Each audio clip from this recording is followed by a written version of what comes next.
It's 5:03 p.m. City Clerk, may I have a roll call, please? Yes, Your Honor. Councilmember Griffiths, Here. Councilmember Kaji, Here. Councilmember Kalani, Present. Councilmember Lewis, Here. Councilmember Matucci, Here. Councilmember Sheikh is absent, Mayor Chen. Present. We call the meeting to order at 5 p.m. and immediately we will soon be going into closed session.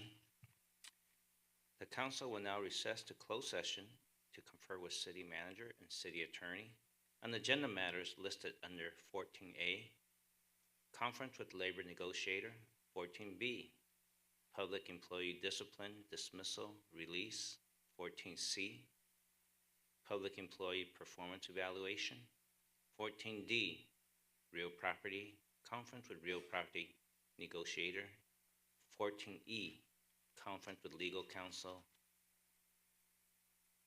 existing litigation.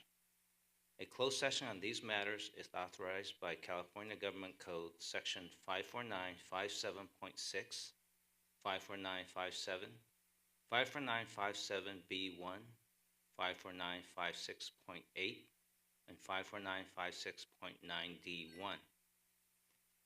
We'll return after closed session. Thank you.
Good evening. We have been in closed session. City Manager, do we have any actions to report? Good evening, Your Honor. No action to report. Thank you. Your Honor, Patrick Sullivan, City Attorney. There is one matter to report out of closed session that the City Manager was not in, and that is items 10A and 14B have been continued to February 27th, 2024. Thank you. Thank you. We'll now reconvene our City Council meeting. I'd like to welcome everyone joining us in council chambers, along with everyone watching remotely. Item 2, we honor those who make it possible for us to be here today. If there is anyone here in the audience who is on active duty or a military veteran, please stand or raise your hand so that we may recognize you.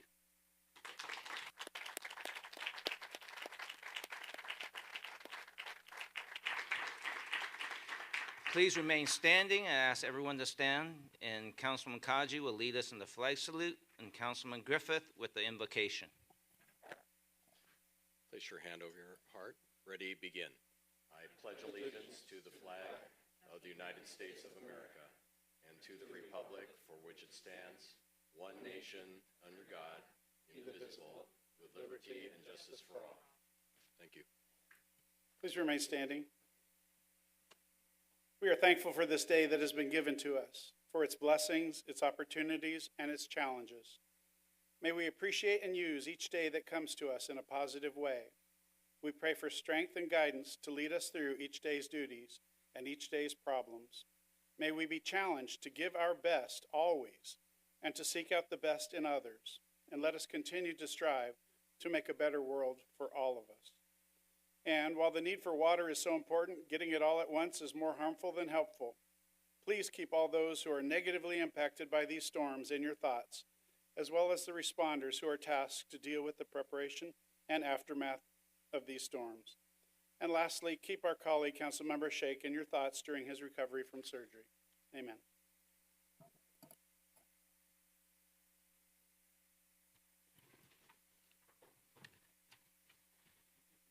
Thank you. Item 3. I will take a motion to waive further reading of resolutions and ordinances after number and title. Motion to waive further readings. Second.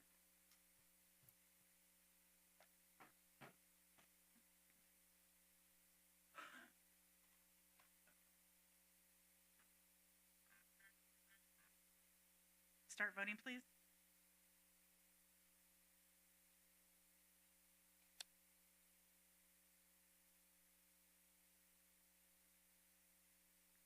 Your Honor, that motion carries with Councilmember Lewis and Councilmember Shake absent.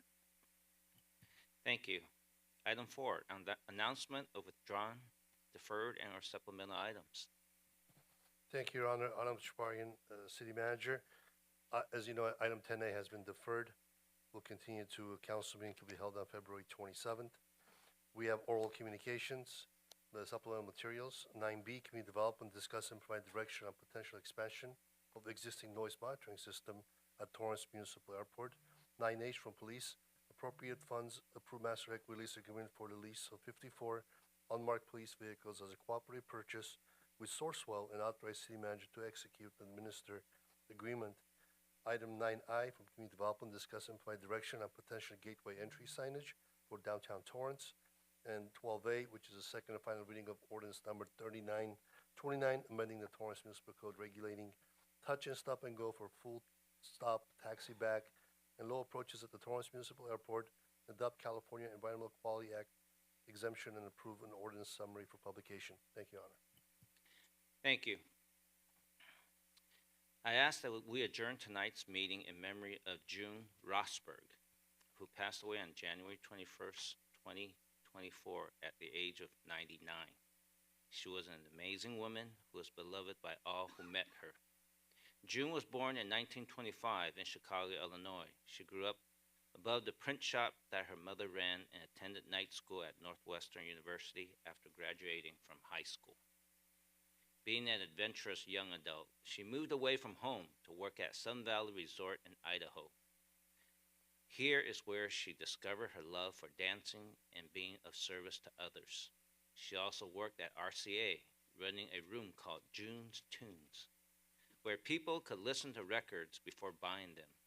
This was considered a hot date ticket back in the day. Returning to Chicago, she married Dick Rosberg in 1952 and gave birth to Claudia, Chris, Jill, and Kirk. Dick's job took him to California in 1956, and they settled in Torrance in 1957. They loved the city so much that when Dick was asked by his employer to move back to Chicago, he found another job to stay in town. June was a supportive wife and loving mother. She was very active in St. Lawrence Martyr Church, which she was a guild captain, and also formed the St. Lawrence School Band along with June Leach. She ran the Rosberg household and attended every Little League game, ballet class, and any other activity that her children were in. She continued to support Dick as he got more involved with the Torrance Chamber of Commerce and later when he became a Torrance City Councilman. June was a lover of the arts and enjoyed dancing with her husband, attending art and language classes at El Camino. She really enjoyed her tap dancing class that was put on by Torrance Parks and Recreation. She was an avid reader and great at crossword puzzles. June worked at Silverwood's clothing store in Del Amo Fashion Center before going to Torrance Bakery, where her welcoming spirit was instrumental in its early growth and success. Even years after retiring, customers have continued to ask for her. June is survived by daughters Claudia and Jill, sons Chris and Kirk, grandchildren Tim, Caitlin, and Josh, great-grandchildren Emily, Marshall, Dane, Gordon, Nathan, Lily, and Liam. The family is planned to have a memorial mass at St. Lawrence Martyr Church on February 19th at 11 a.m. Our deepest sympathy goes out to the Rosberg family and all those who love and knew June.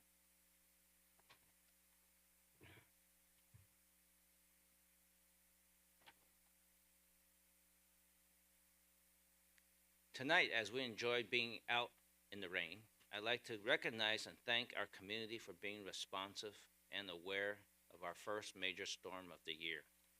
As the National Weather Service announced historic proportions of rain over parts of Los Angeles and Southern California the past 2 days, our city's Office of Emergency Services activated to help manage the event and to help ensure life and property are secured. I'd like to thank our city employees for being prepared for what Mother Nature may present and responding quickly to the community's needs. We offer nearly 4,500 free pre-filled sandbags for our Torrance residents within just the last few days.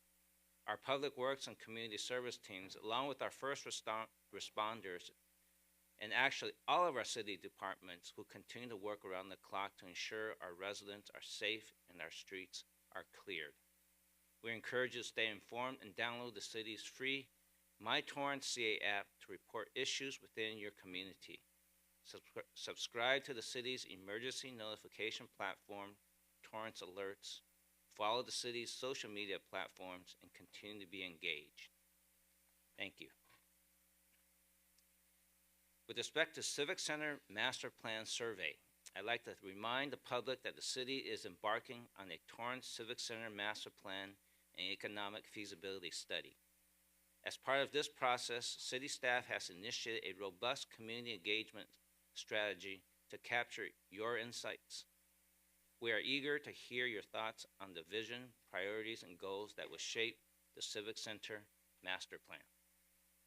You can take the community survey online at torranceca.gov or get a physical copy at any city library branch or the One Stop Permit Center.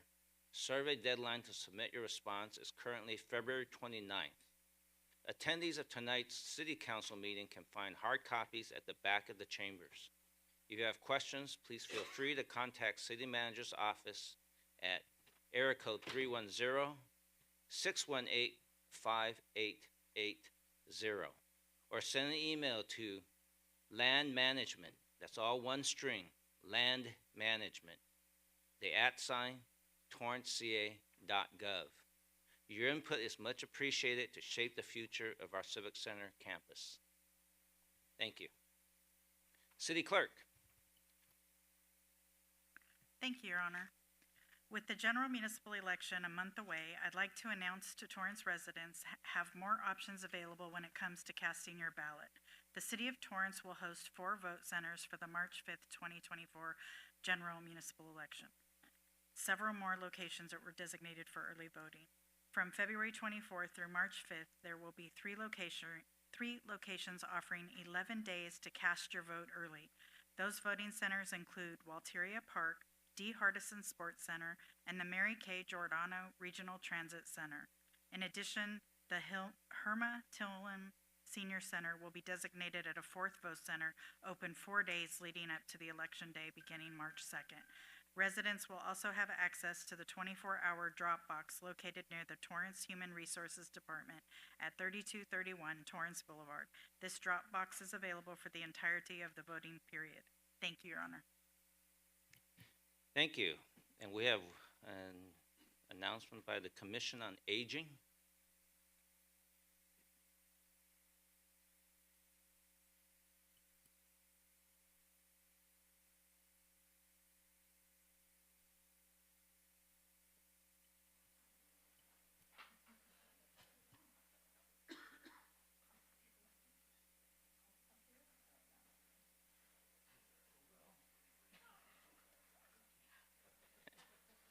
You're here. Press on.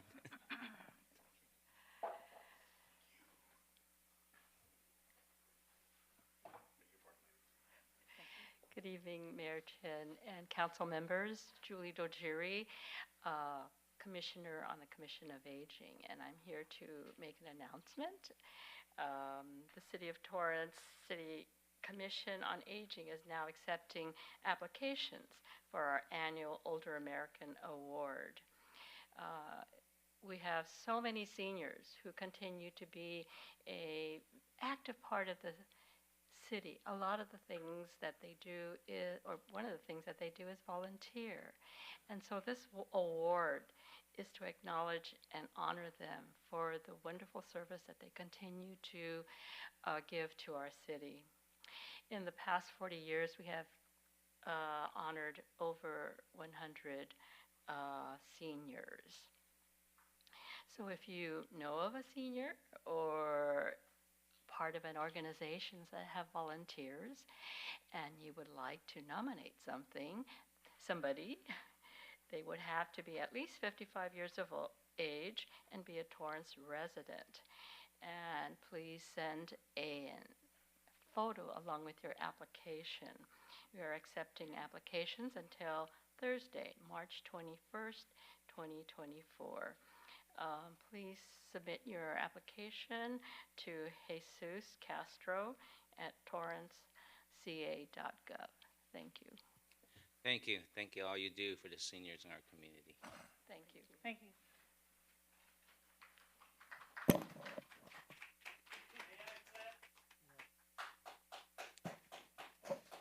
Chief DeMay. Thank you, Your Honor. Good evening, Mayor and City Council. David Dumais, Fire Chief. We would like to remind the community that the Torrance Refining Company will be conducting the monthly test of the Community Alert Siren System tomorrow, February 7th at 11:30 a.m. As a reminder, this is only a test. The test is described as follows. A 1 minute all clear chime will precede the 2-minute siren tone test. Total testing time will not exceed 5 minutes.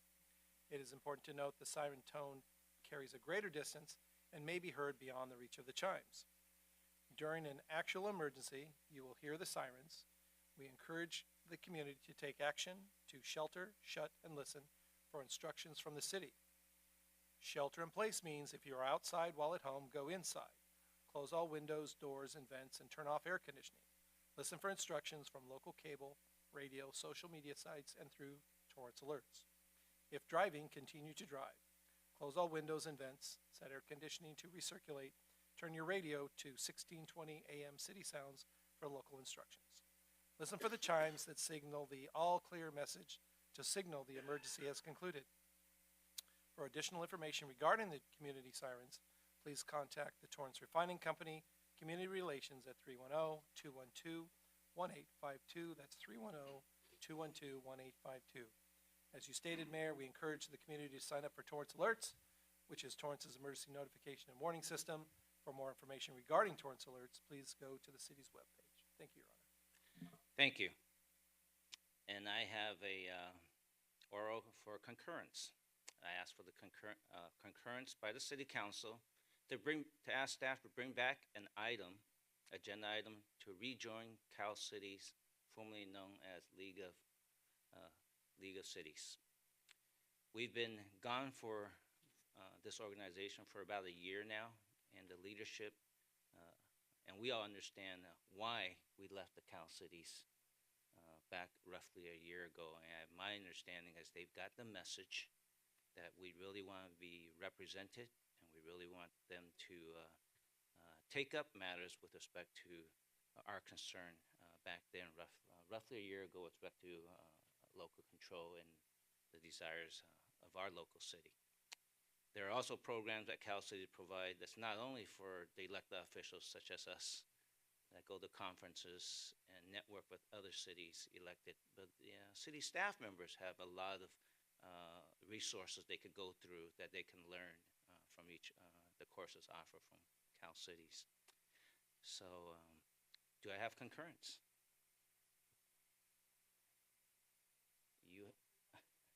Okay, it's a 4-2, I believe. Did I see? I wasn't sure if I saw your thumb.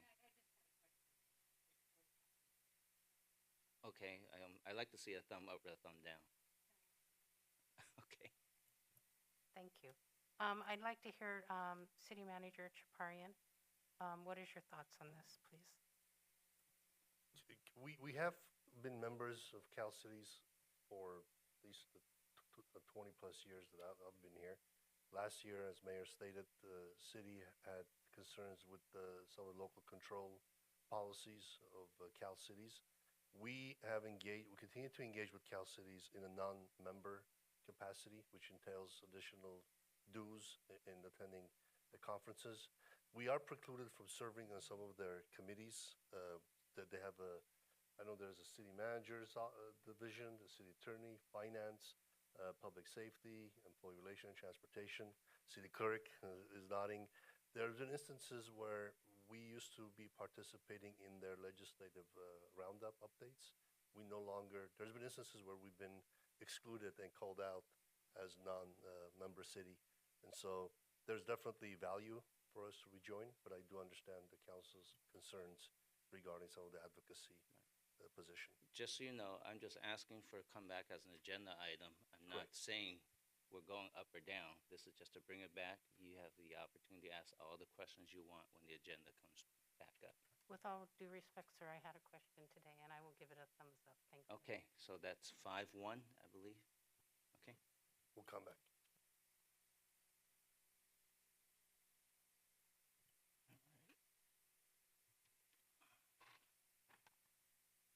Moving on to item 6, Community Matters. Item 6A is a proclamation declaring February 24th as Black History Month in the city of Torrance. I'd like to invite Dr. Mia McNulty, President of the NAACP Torrance Carson branch, to join me at the podium for a special presentation.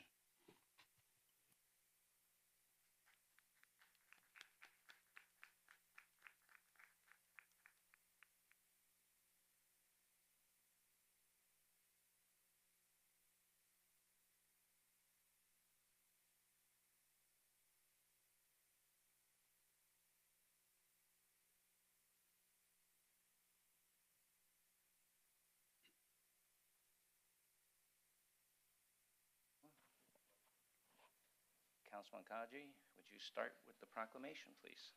Yes, Your Honor. Whereas Black History Month originated from the vision and dedication of Dr. Carter G. Woodson, a pioneering African-American historian and scholar.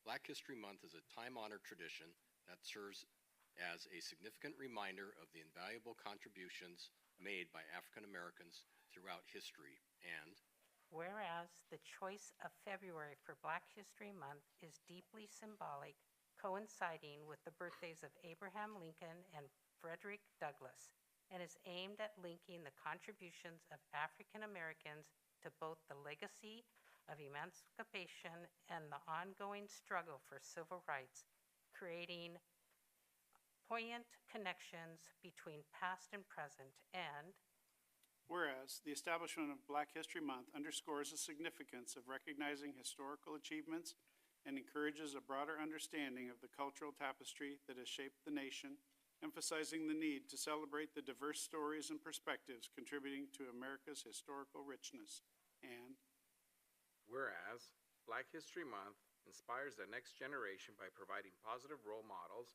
and stories of resilience, and showcasing the accomplishments of African American trailblazers, as young individuals can aspire to greatness regardless of their background.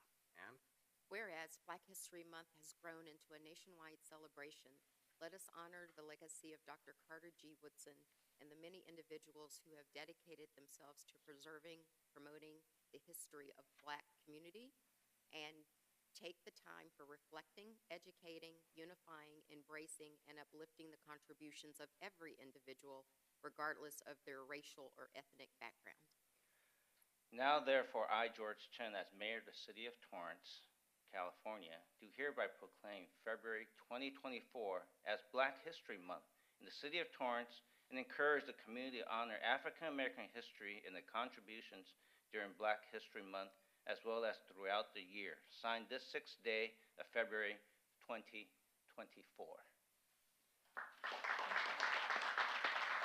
Thank you. Doc, before I hand you the proclamation, I would ask if do you have any words you would like to share with us? Well, good afternoon. Thank you, Council, Mayor, and members and citizens. We humbly accept this Black History recognition, and we hope that we can be of more service with the City of Torrance, and thank you for our Black History celebration. Asante Sana. Okay.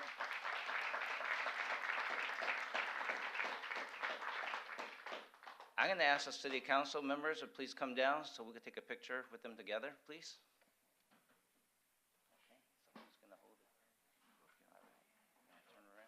Now the camera's that way. We'll wait till they come down.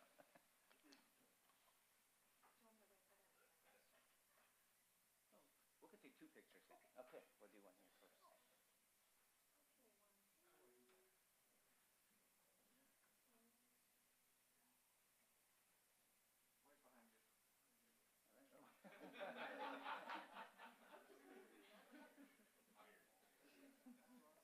Maybe one person on this side? Yeah, so it looks a little evened out.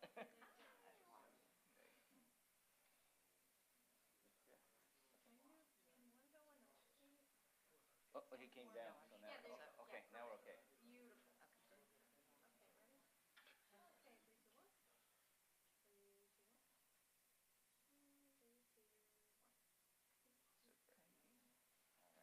thank you. Congratulations. Thank you. Yep.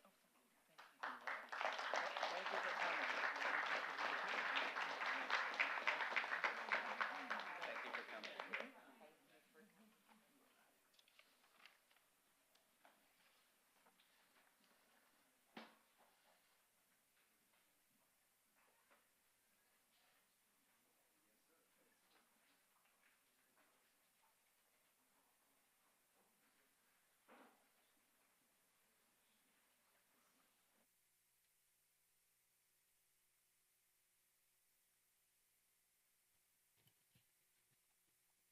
Moving on to oral communications, number 1. This portion of the meeting is reserved for comment on items under the consent calendar or items that are not on the agenda. Under the Ralph M. Brown Act, City Council cannot act on items raised during public comment, but may respond briefly to statements made or requests or questions posed, request clarification, or refer the item to staff. Speakers under orals are limited to either oral communications number 1 or oral communications number 2, and no longer than 1 minute per speaker. Time starts when you step to the microphone, and if you're presenting handout, please provide 11 copies to the city clerk. It's 7:16, and we have 15 minutes. Tom Newman.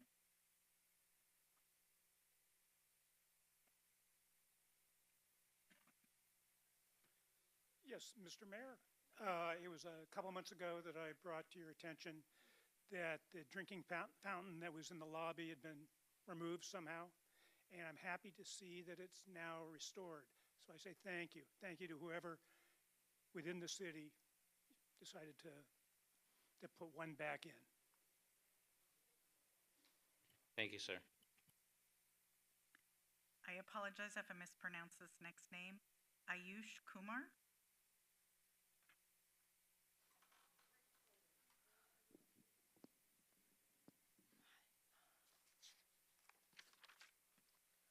Respected Mayor and Council members, I had a question about the ongoing crisis with coyotes in the Torrance area. Recently, I saw a coyote nearby on Ocean Avenue, and I wanted to know what our city is doing about the coyotes in Palos Verdes and near the ocean side. I would ask staff to take your information and follow up. There's actually a lot of things we're doing with respect to coyote management, so if you just, one of the staff members will go get your contact information. Oh, you got two. Okay, thank you. Thank you. Thank you. Lisa Chen?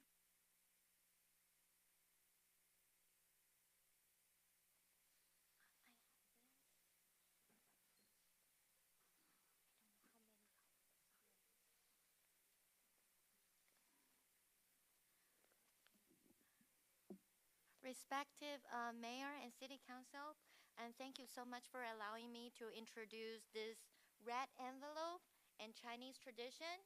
Usually there's a money in there, but it's not. It's an introduction.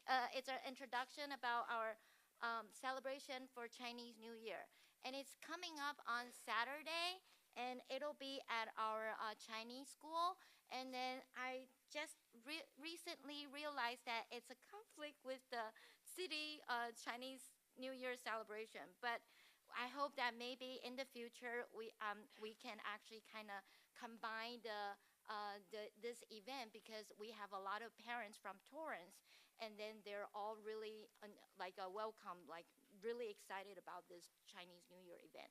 Well, so I hope that you can come in. Yeah, thank you. Yeah. Thank you. Sarah B?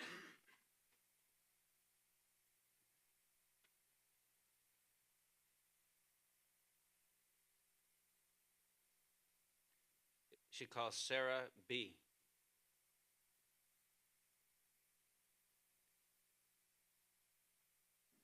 Hi. Yeah, it's one thing to pay homage to Black History Month and take photos with the NAACP. It's another thing to continue not to do anything to hold your police accountable for their racism, for the racist texts that they've sent, for the black folks that they've killed. Honoring Black History Month means protecting your black citizens, which you have consistently refused to do. You've refused to hold your police accountable. You've refused to create an independent civilian oversight committee.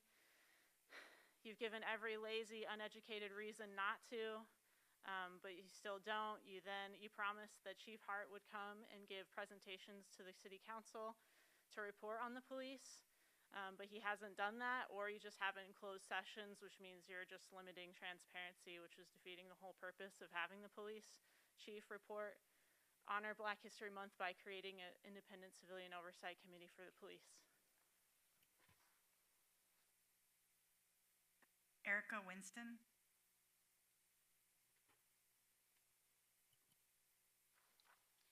Hello, everyone. My name is Erica Winston. I'm the Prevention Coordinator with Behavioral Health Services, Inc. We're located at 1334 Post Avenue. We are the South Bay Prevention Team, so I have Florina Ravudra with me, Sebastian Bogner. They are the Prevention Outreach Specialists. And what we are, we go out into the community and let the community know about the harms and dangers associated with using drugs and alcohol, and also try to reduce youth access. So we go to Torrance High School. Our target area is Torrance and Lomita. But basically, I just want to hurry up and invite everyone. We're having a Self-Care for Men Health and Resource Fair in Long Beach. So we are looking for Well, it's open to the first 40 registrants men, and the point of this is to reduce the stigma surrounding men's mental health. So we are going to have like a guided meditation. We're going to have some masseuses come in and do some free mini massages for the men. We're going to have the Curtis Tucker Center is going to come and do a Thank you.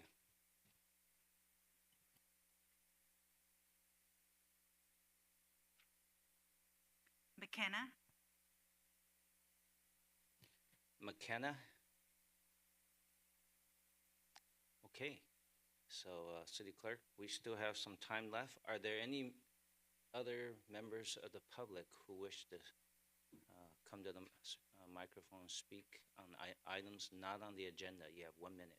Please come forward.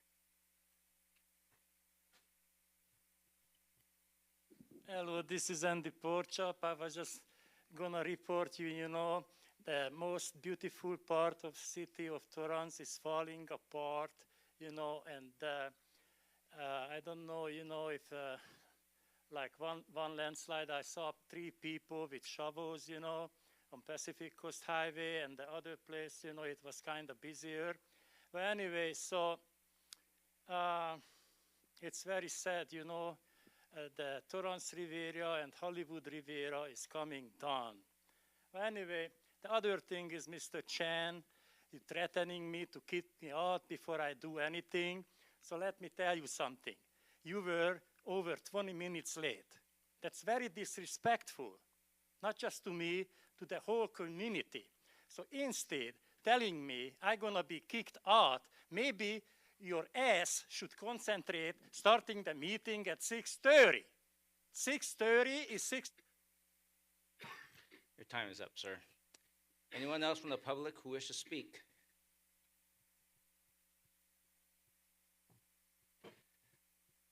It has to be someone who has not spoken, just to make sure. If you've spoken, you would not get a second.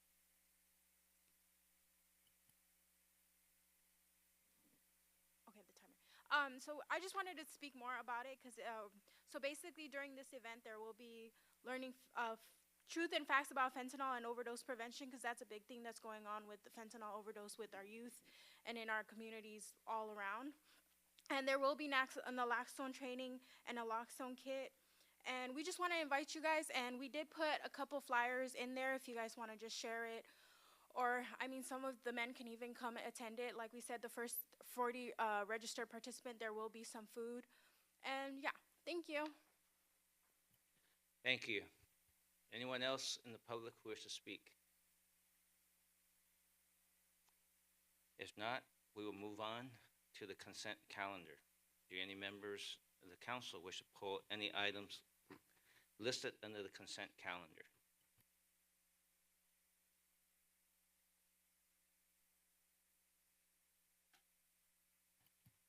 I don't see any. I'll take a motion to approve the consent calendar in its entirety. Motion to approve the consent calendar in its entirety. Second. start voting, please. Your Honor, that motion carries with Councilmember Shake absent. Thank you. Moving on to administrative matters. Item 9A from the Community Development Director. Is there a staff presentation? Evening, Your Honor. Oscar Martinez with Community Development Department. This item before you tonight is just a resolution for approval and for denial for the 2-unit project at 1724 Arlington Avenue that, as you recall, a couple meetings ago, this body approved at a .65 FAR. Staff is available for any questions. Are there any questions from the council? I don't see any. Are there any members of the public who wish to speak on this item?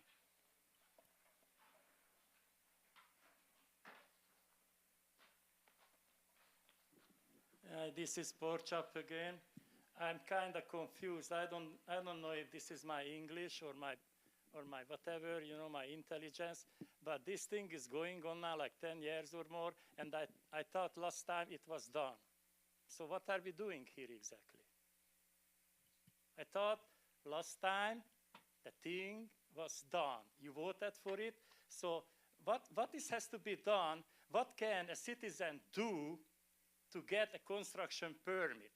What? This is, you call that, what's the name of it? Business friendly. This is business friendly. The dude bought the house 10 years ago, tried to make it better, look better, tried to build the same house as his neighbors. And what are you doing here? You know, pulling him for 10 years. Shame on you. And you call yourself business friendly? Give me a break. Mayor, if I could address that briefly. Sure. The council did vote, that's Patrick Sullivan, City Attorney. The council did vote on this project, but they need to memorialize their decision with a resolution. So there are two resolutions memorializing their decision, and tonight is the final action where they actually adopt the resolutions. Thank you for the clarification. You said much better than how I would have. Anyone else from the public who wish to speak?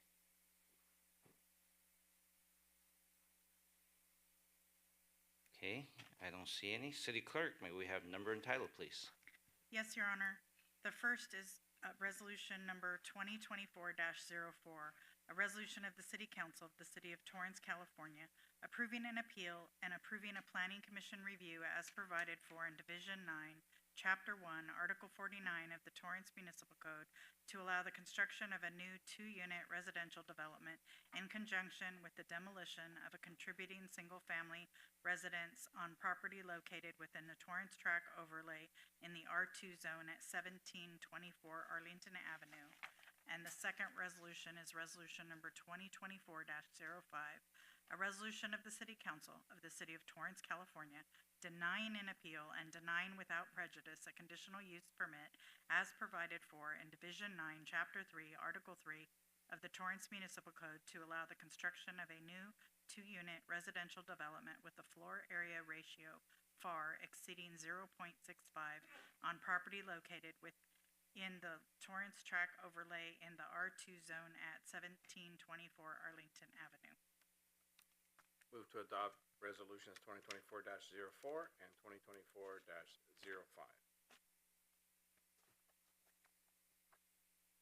I second. Start voting, please.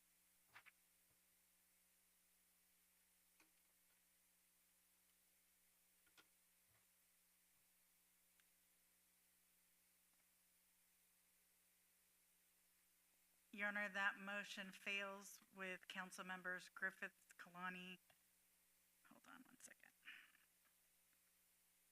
Griffiths, Kalani, and Lewis voting no, and council member Shake absent. Again, Patrick Sullivan, City Attorney.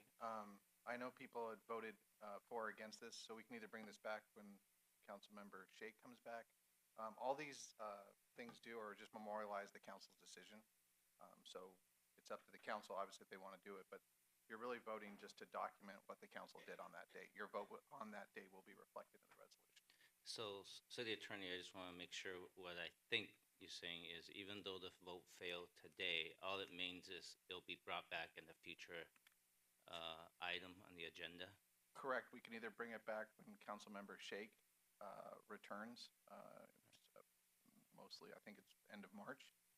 Or I just wanted to point out to the council that I know a lot of the people who voted no probably voted against the project when it was here. Right. All the resolution, it doesn't change your no vote. It just documents the city council's vote. And it's up to the council if they want to leave that, then we can just bring it back. Or if they just want to say this is all documenting what the council did at the last meeting, they can do that as well. Okay. So, well, you know, since I think the only people who can ask for a revote are those who are on the I guess the prevailing side died. So, you know, what I would suggest is You can make another motion tonight because you can reconsider the same night, and since no one really prevailed, anyone can make the motion if they want to do that. Okay.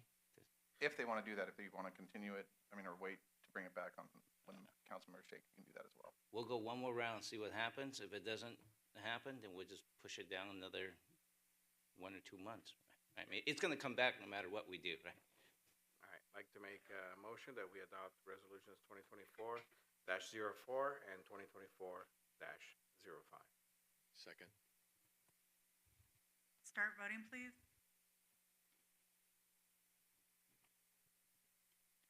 Your Honor, that motion passes with Council Members Griffiths and Kalani voting no and Councilmember Shake absent. Thank you. Item 9B from Community Development Director. Is there a staff presentation? Yes. Good evening, Your Honorable Mayor and members of the City Council. Michelle Ramirez, Community Development Director. The item before your honorable body is the potential expansion of the existing noise monitoring system at the Torrance Municipal Airport based on a noise study completed by Casper Airport Solutions. This noise study was directed by the City Council at their meeting date of July 25th, 2023. Tonight, representatives of Casper will be presenting an overview of the study completed, along with potential recommendations for the City Council to consider. Before I turn the presentation over to Dan Gordon and Zach Miller of Casper, I would like to note one error in the staff report. The staff report notes that the one-time cost for the recommended 5 additional monitors would be $408,000. However, upon further review of the quote and consultation with staff from Casper, the one-time cost for the recommended 5 additional monitors is actually $204,000 and not $408,000. I would like to thank Councilmember Griffiths for bringing this to staff's attention. Now I will turn over the presentation to Dan Gordon and Zach Miller, who will go over the results of the noise study. Ms. Torres. Good evening, Mayor. Good evening, Council. My name is Dan Garden, and I am the U.S. Team Project Manager for Casper Airport Solutions. I'm joined here by Zach Miller, Airport Solutions Manager for our U.S. team. Together, we have approximately 22 years in various levels of airport noise management. And I'd like to start off by just really briefly thanking the City of Torrance for the opportunity to expand the work that we've done with the city so far. As a side note, we are going to breeze through this presentation relatively quickly. All information in this is provided in depth within our full report, which to my understanding has been provided to members of the council. Next slide, please. Before I talk about this noise study in depth, I do want to give just a quick background of the Casper Airport Solutions Company in case members of the council may not be aware. Casper is a Dutch IT company exclusively focused on flight tracking and airport noise management for airports, airspaces, and municipal governments. We primarily offer a noise and operations monitoring system, often called a NOM system, which allows aircraft flights to be plotted on a visual basis, similar to flight trackers you may see online. Next slide, please. While Casper can trace its roots back to the Dutch company Frontier about 25 years ago, what I'd really like to point out in this slide is the year 2015, when Casper first came to the U.S. Next slide. Since 2015, we now have contracts with 13 airport systems and municipalities within the United States, including major airports in Charlotte, North Carolina, Dallas, Fort Worth, Phoenix, Arizona, and of course, City of Torrance. Casper has now grown to over 40 clients worldwide on 4 continents, with our newest office opening in Australia. Next slide, please. So just a little bit of background about this noise study. Casper was initially contracted by the City of Torrance in 2022 to provide both a NOM system and noise monitoring terminals surrounding Zamperini Field. Following some discussion in late 2023, as mentioned by Michelle, we were contracted for a 3-month noise study of the noise environment surrounding the airport, which ultimately would lead to recommendations for additional noise monitors. Next slide, please. So in order to talk about the main results of this study, we need to take a look back at where we came from. So again, this was a 3-month project broken into 3 phases. First, we did a background and a baseline phase. Next was a site testing phase. And finally, we did a report generation. So I'm going to go through each phase just very briefly, and then we'll talk about each phase in depth later on. Next slide. In phase 1, we spent about 6 weeks really creating a baseline of airport operations, flight patterns, weather trends, land use, complaint trends, and more. And as part of this phase, we really took a deep dive into not only the workings of the airport itself, but a greater focus on the workings of the City of Torrance, especially the municipal code as it relates to aircraft noise. During this time, we met with operations staff at the airport to get an idea of any future changes or abnormal events occurring at the airport that might have an effect on the study. Next slide, please. Phase 2 was the lengthiest part of the study, in which we deployed portable noise monitors to 8 sites within the City of Torrance. Originally, we were expecting to take about 6 weeks of time to test really any number of sites. Ultimately, we decided on 8 for a total length of 7 weeks. During this phase, we used 2 noise monitors, tested at 2 sites at a time during the process, each for at least a week's worth of time. Next slide, please. Phase 3 began after testing was complete, in which the Casper team did analysis on the information gathered from site testing. And this is, of course, the culmination of our project and gave us time to analyze the results of the testing as well as to strategize the needs of the city. Next slide. This is just a real quick reference slide showing our timeline through the project from our kickoff in September to the end of the project in December and leading towards now. Next slide, please. So taking a brief step backward, I want to go back into phase 1, our baseline approach, and I want to explain more about the actual baseline that we used for this study. So to start, we created an operational forecast, and based on data that we had, basically from January 20th of, January 2020, we noticed fairly rapid growth in airport operations over the next 3 years through August 2023 when this study was begun. So while this model predicts growth to slow down slightly in 24, we're actually still predicting a 22% increase over the same time period in the year 2022. So just as a side note, this is purely a mathematical prediction. This does not take into account runway use, airspace congestion, demand, or really any changes that may take place in the airport's usage. More information about this data can be found in the full report as well. Next slide, please. And moving onward, we have some further baseline from the year 2023. First, we took a look at runway usage, and the results are likely familiar to most people here. Runway 29 right is the most heavily used runway overall, both during the day and night hours, with runway 29 left not being far behind. As shown in the bottom right corner, this is because the airport is usually in what we call west flow, that is aircraft arriving and departing on a western heading.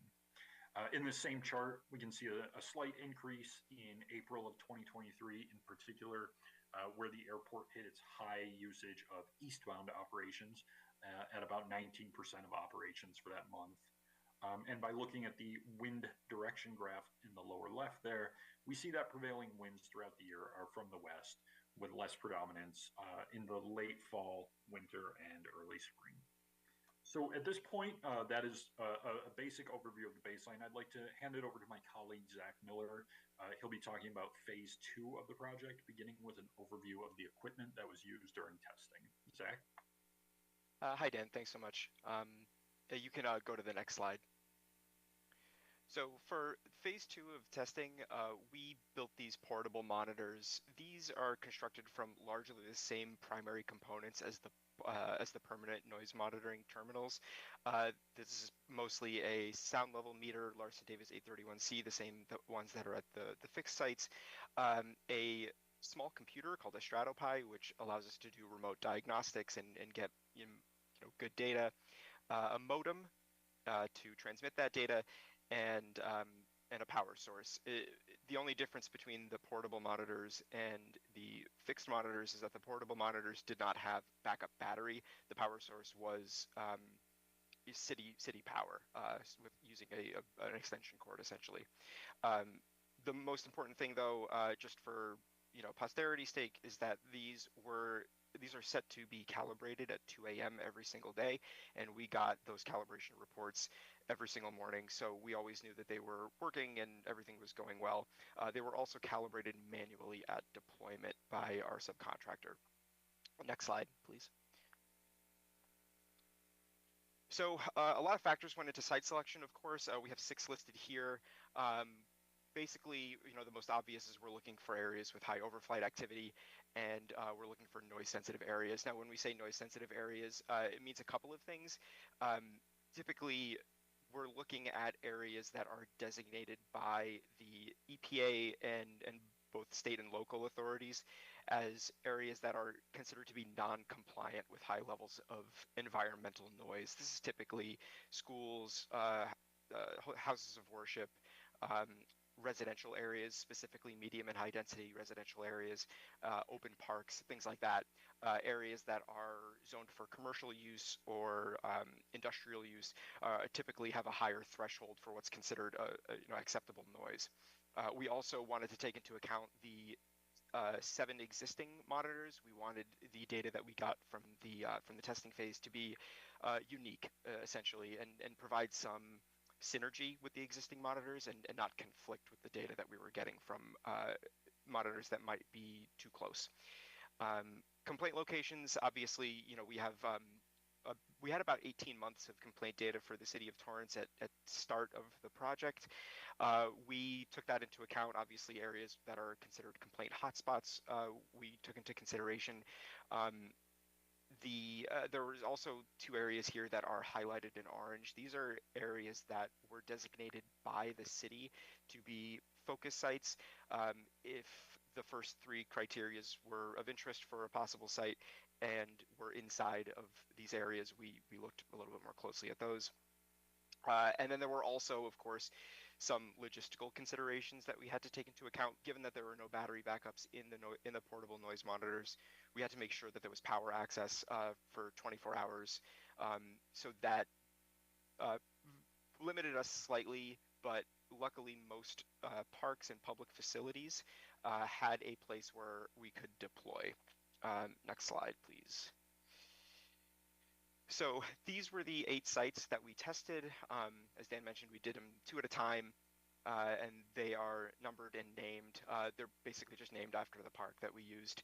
And here is them superimposed over a map of, I believe that this is a aircraft density map from June of 2023, which was the busiest month of 2023. Next slide.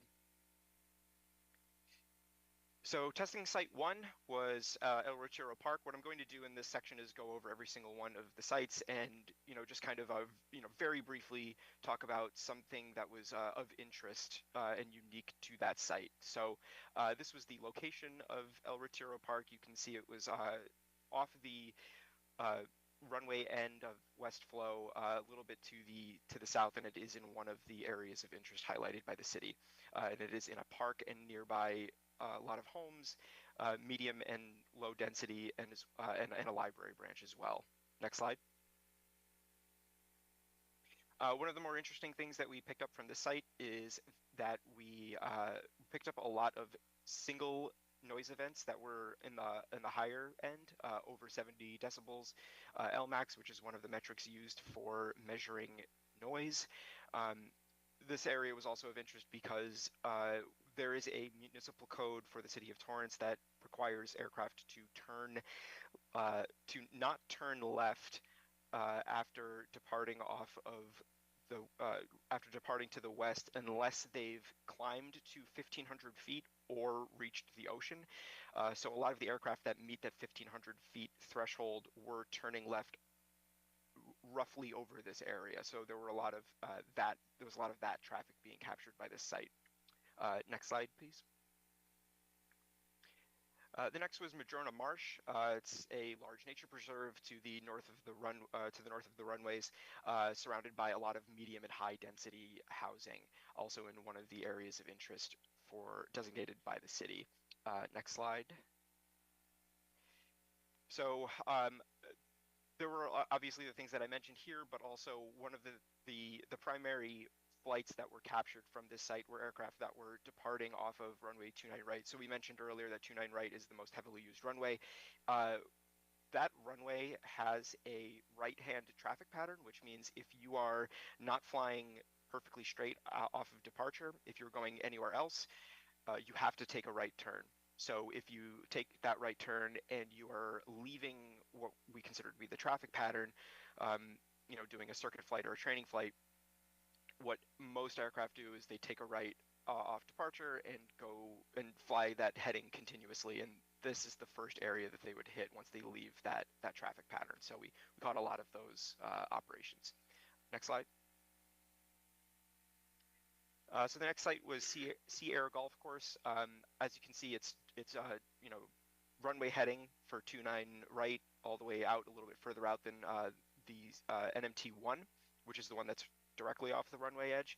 And you can see from the flight density map here that a lot of aircraft that fly direct runway heading after departing 29 right will pass over this site.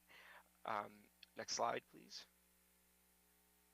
So obviously it's located under the extended center line and experiences a high number of overflights. One of the things that's interesting for this site, however, is that the flight density map that we showed for the previous slide was taken in June. Because of the slight wind shifts that happen seasonally in the area, that density line shifts a little bit further to the south during the winter months, which is around the time that we studied this site.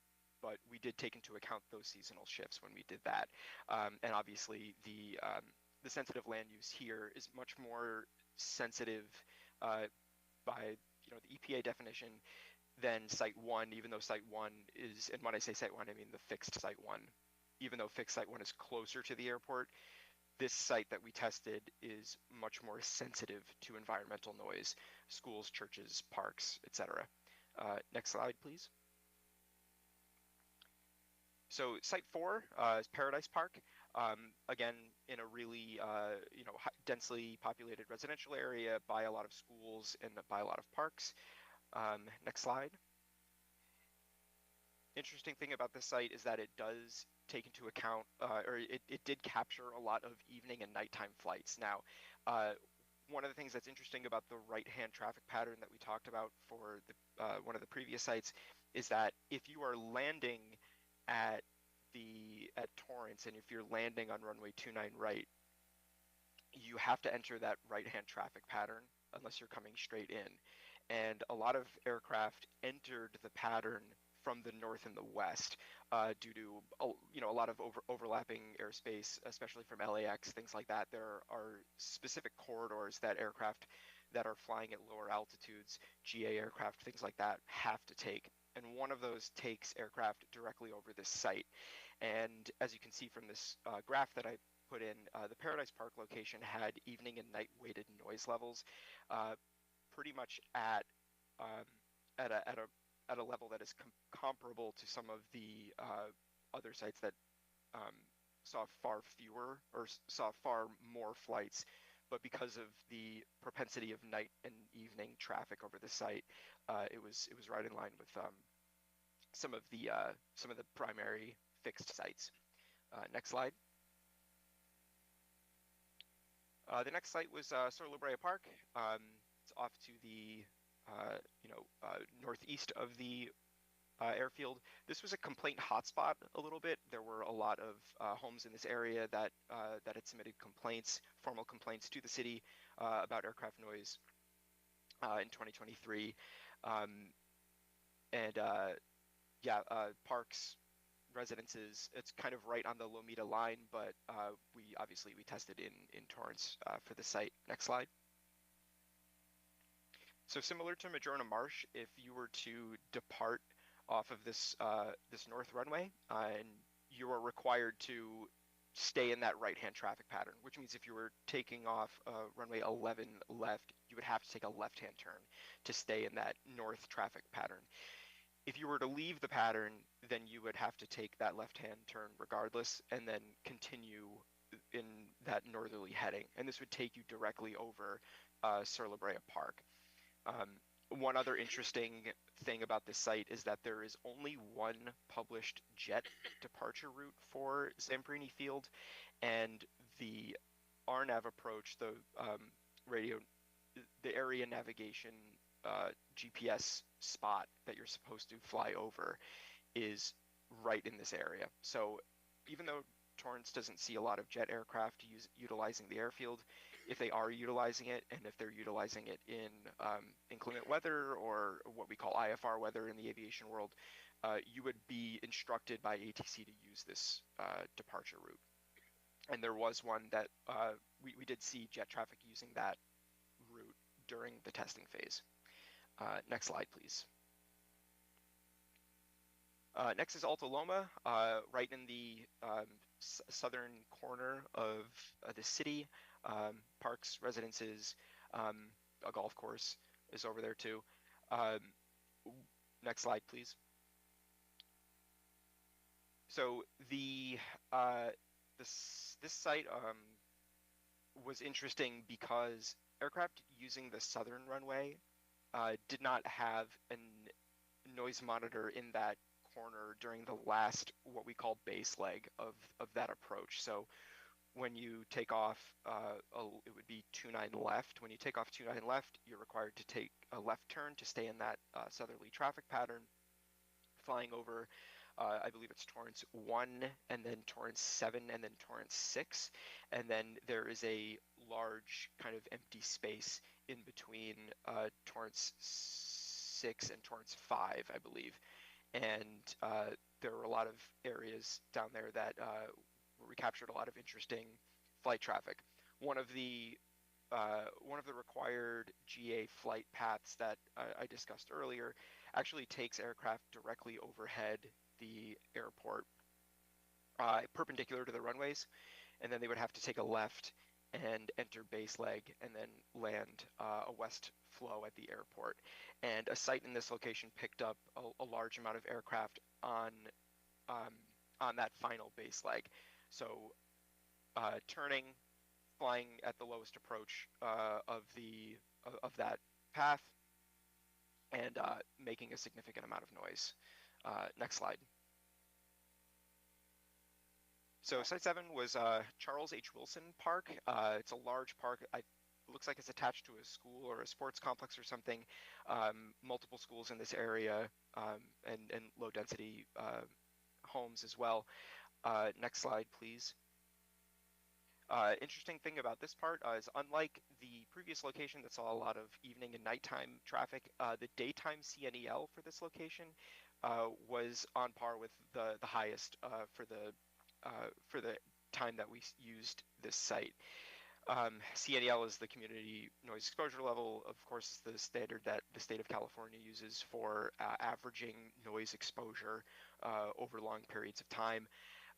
The reason why this site had so much traffic was because it merged a couple of different through routes, essentially, for GA aircraft. So aircraft leaving the pattern, whether they're on the east flow or west flow, did not matter. If they are using the north runway, which they're using most of the time, if they leave that pattern, they're flying over this path. Also, for the previous site that I mentioned, this over the top approach, where they enter the airspace perpendicular to the runways and land, takes aircraft directly over this as well. Because of the curfew and a lot of other reasons, almost all of these flights happen during the day. Given that there are schools and parks in the area, there's a lot of activity and a lot of noise exposure and a lot of air traffic. So, and then next slide. Last site that we tested was Delthorne Park. It's quite a bit north of the airport, but it is still, well within the city of Torrance.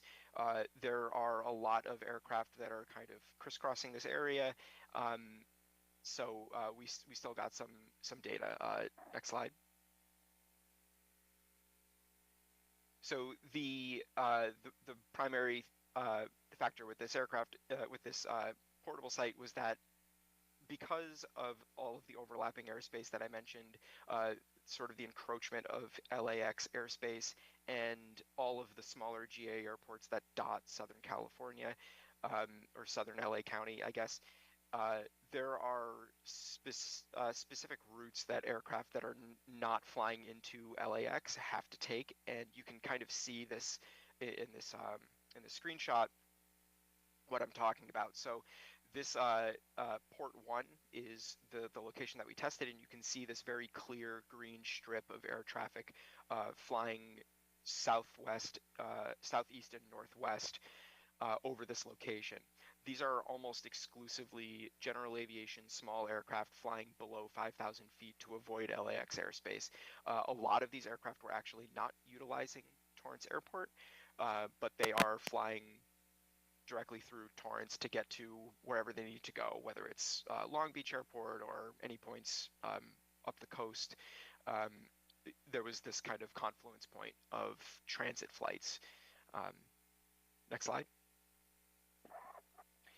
We did have one community recommendation for a testing site during the study.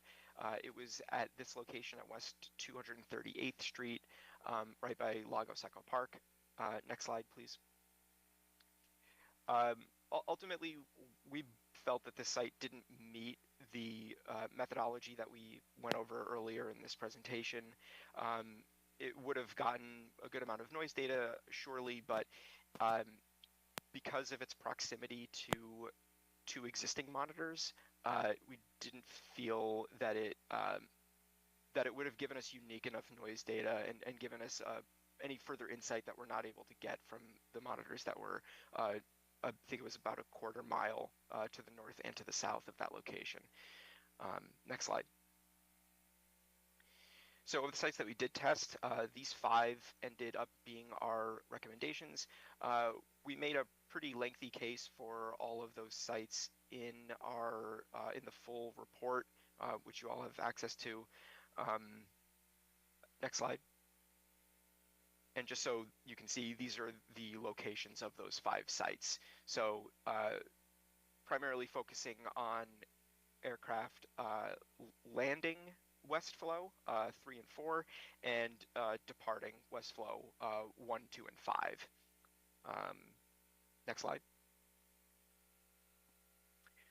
So in short, these met our criteria for recommendation based on the real data that we collected, cyclical traffic patterns and weather patterns at Torrance, and also the Torrance Municipal Code, which I haven't really talked about much up until now, but the Torrance Municipal Code has a bunch of rules and regulations for where aircraft can and cannot fly and when.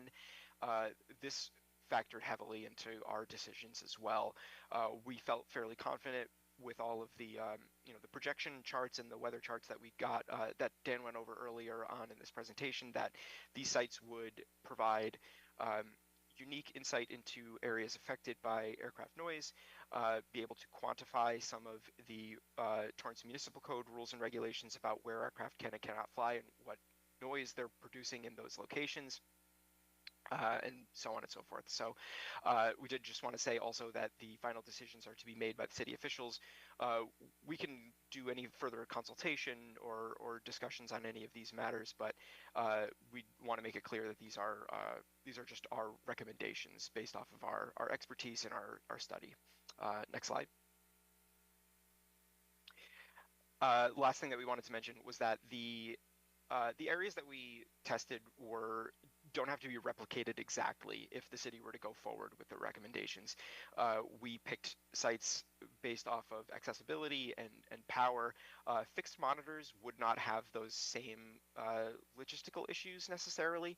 So if there's some flexibility, we recommend about 1,000 feet more or less from the testing location if they were to pick those sites as like a starting point for a permanent noise monitor. And that, I believe, is the last slide. Yep, that's correct. Thanks, Zach. At this point, I understand that was a lot of information that we threw at you. So more information can be found within the actual written document. And at that point, I will hand it back off to Ms. Torrance. Ms. Ramirez. Thank you, Dan. Thank you, Zach. At this time, staff recommend that the City Council provide direction regarding the expansion of the existing noise monitoring system at the airport. 3 potential options include: Option 1, direct staff to prepare a contract amendment with Casper Airport Solutions for the expansion of the noise monitoring system at the airport to include the installation of 5 additional monitors for a total one-time cost of $204,000 plus an annual cost of $12,500. Option 2, direct staff to obtain an alternative proposal from Casper Airport Solution for the expansion of the noise monitoring system at the airport based on City Council review. Or Option 3, remain status quo, no changes to the existing noise monitoring system. If it is the desire of the City Council to move forward with either Option 1 or Option 2, then staff would work with Casper Airport Solutions on the approved option and bring back proposed contract amendment or alternative proposal for council's approval at a future meeting. That concludes staff's presentation, and I'm available to answer any questions along with the representatives from Casper. Thank you. Thank you. I think Councilman Griffiths clicked in first. Go ahead. Yes, thank you, Mayor. Thank you, staff, and thank you, Dan and Zach from Casper. Appreciate all the information. A few questions to start. forgive my failure to remember, but how much did we pay for the study?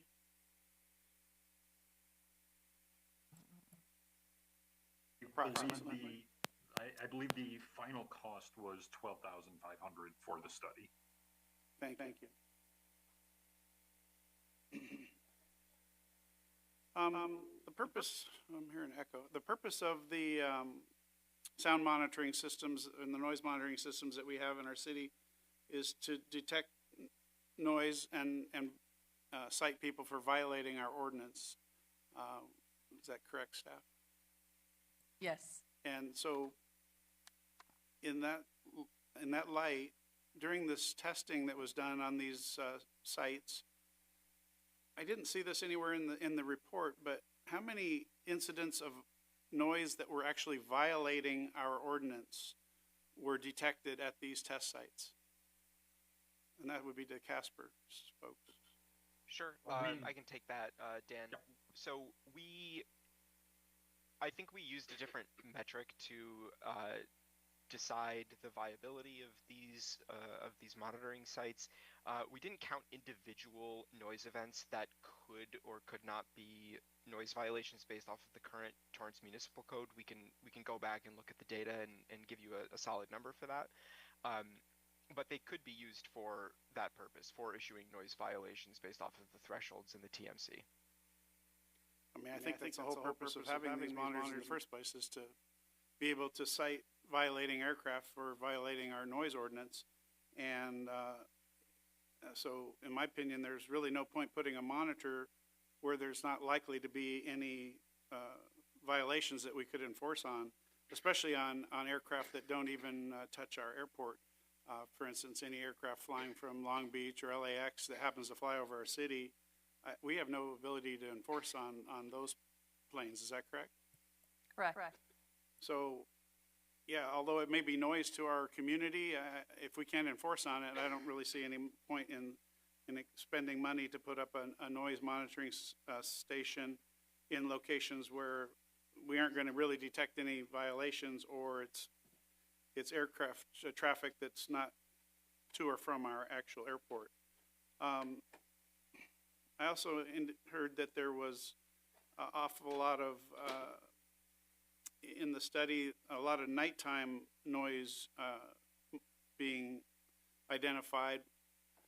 Being that our airport has a nighttime curfew, I would have to assume that most of those aircraft flying at night then were not aircraft from our airport. Is that something that Casper can confirm or deny?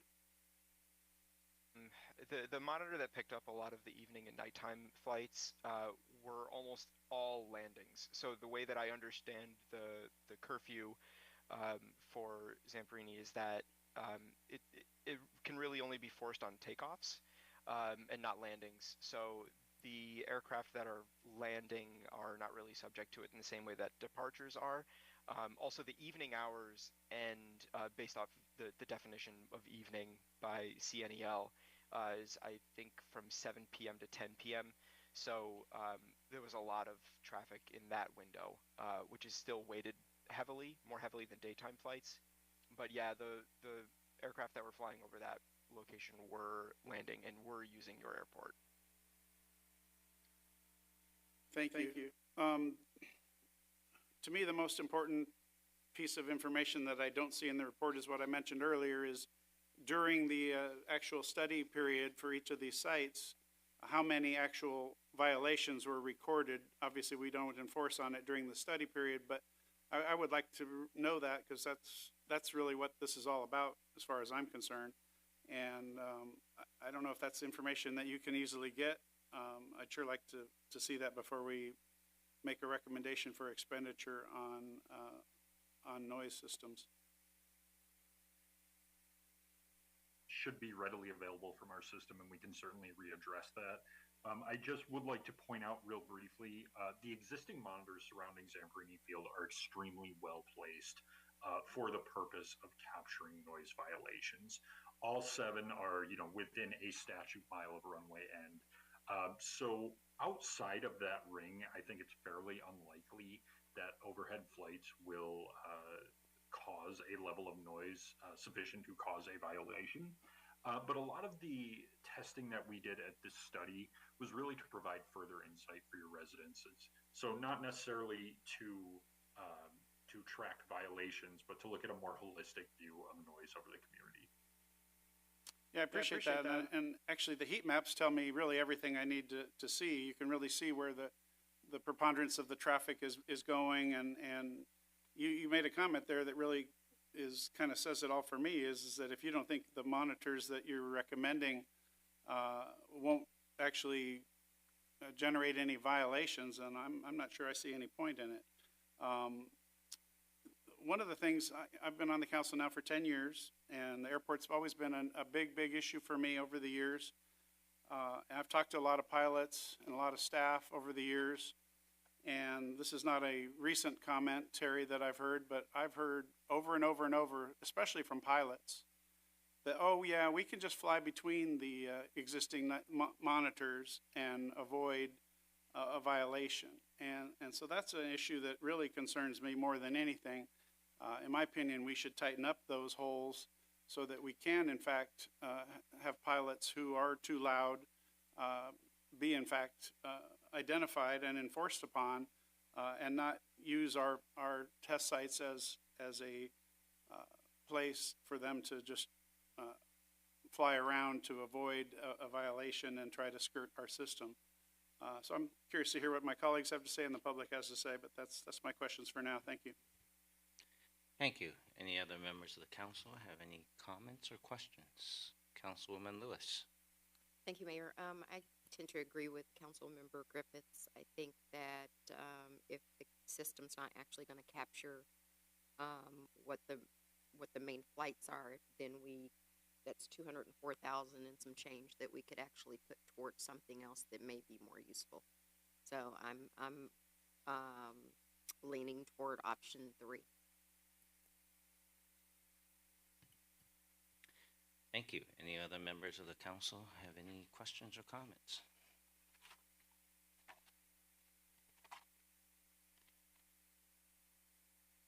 If not, I will ask some questions.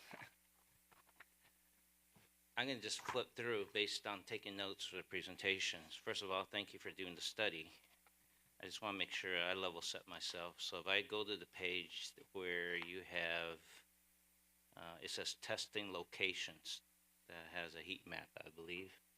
And I think there's 1, 2, 3, 4, 5, 6, 7 little, looks like teacups. It just says testing locations. It doesn't have a number. It's way in the beginning, still part of your introduction slide, if you will. I don't know if we can just bring that slide up. It starts out with site selection. It's the slide after site selection, and the heading says testing locations. This one, yeah. Okay. Just want to make. I don't know if Dan or Zach, are you on that page? You know which one I'm referring to. Your Honor, can you read Yes. the hearing, Yeah, we're looking at it. the header again, please? The header is testing locations. Yeah, I would call that part of the introductory package. Yeah, there was no page number, so otherwise I would have told you. And yes, sir, we were both looking at that slide. Probably page 13. If I count the cover as one.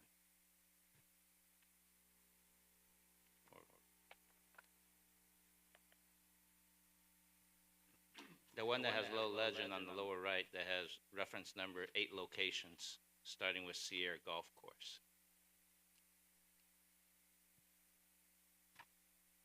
I'm just checking with Dan and Zach. Are you on that page? If we're on the same page, otherwise my questions would be irrelevant.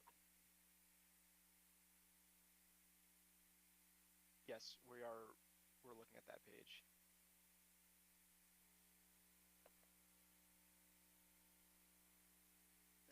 Right.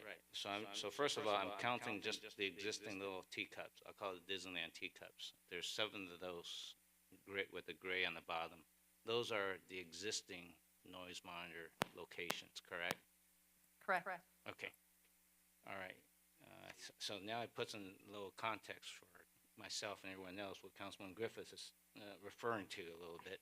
And then all the ones with the number in the boxes are the new ones.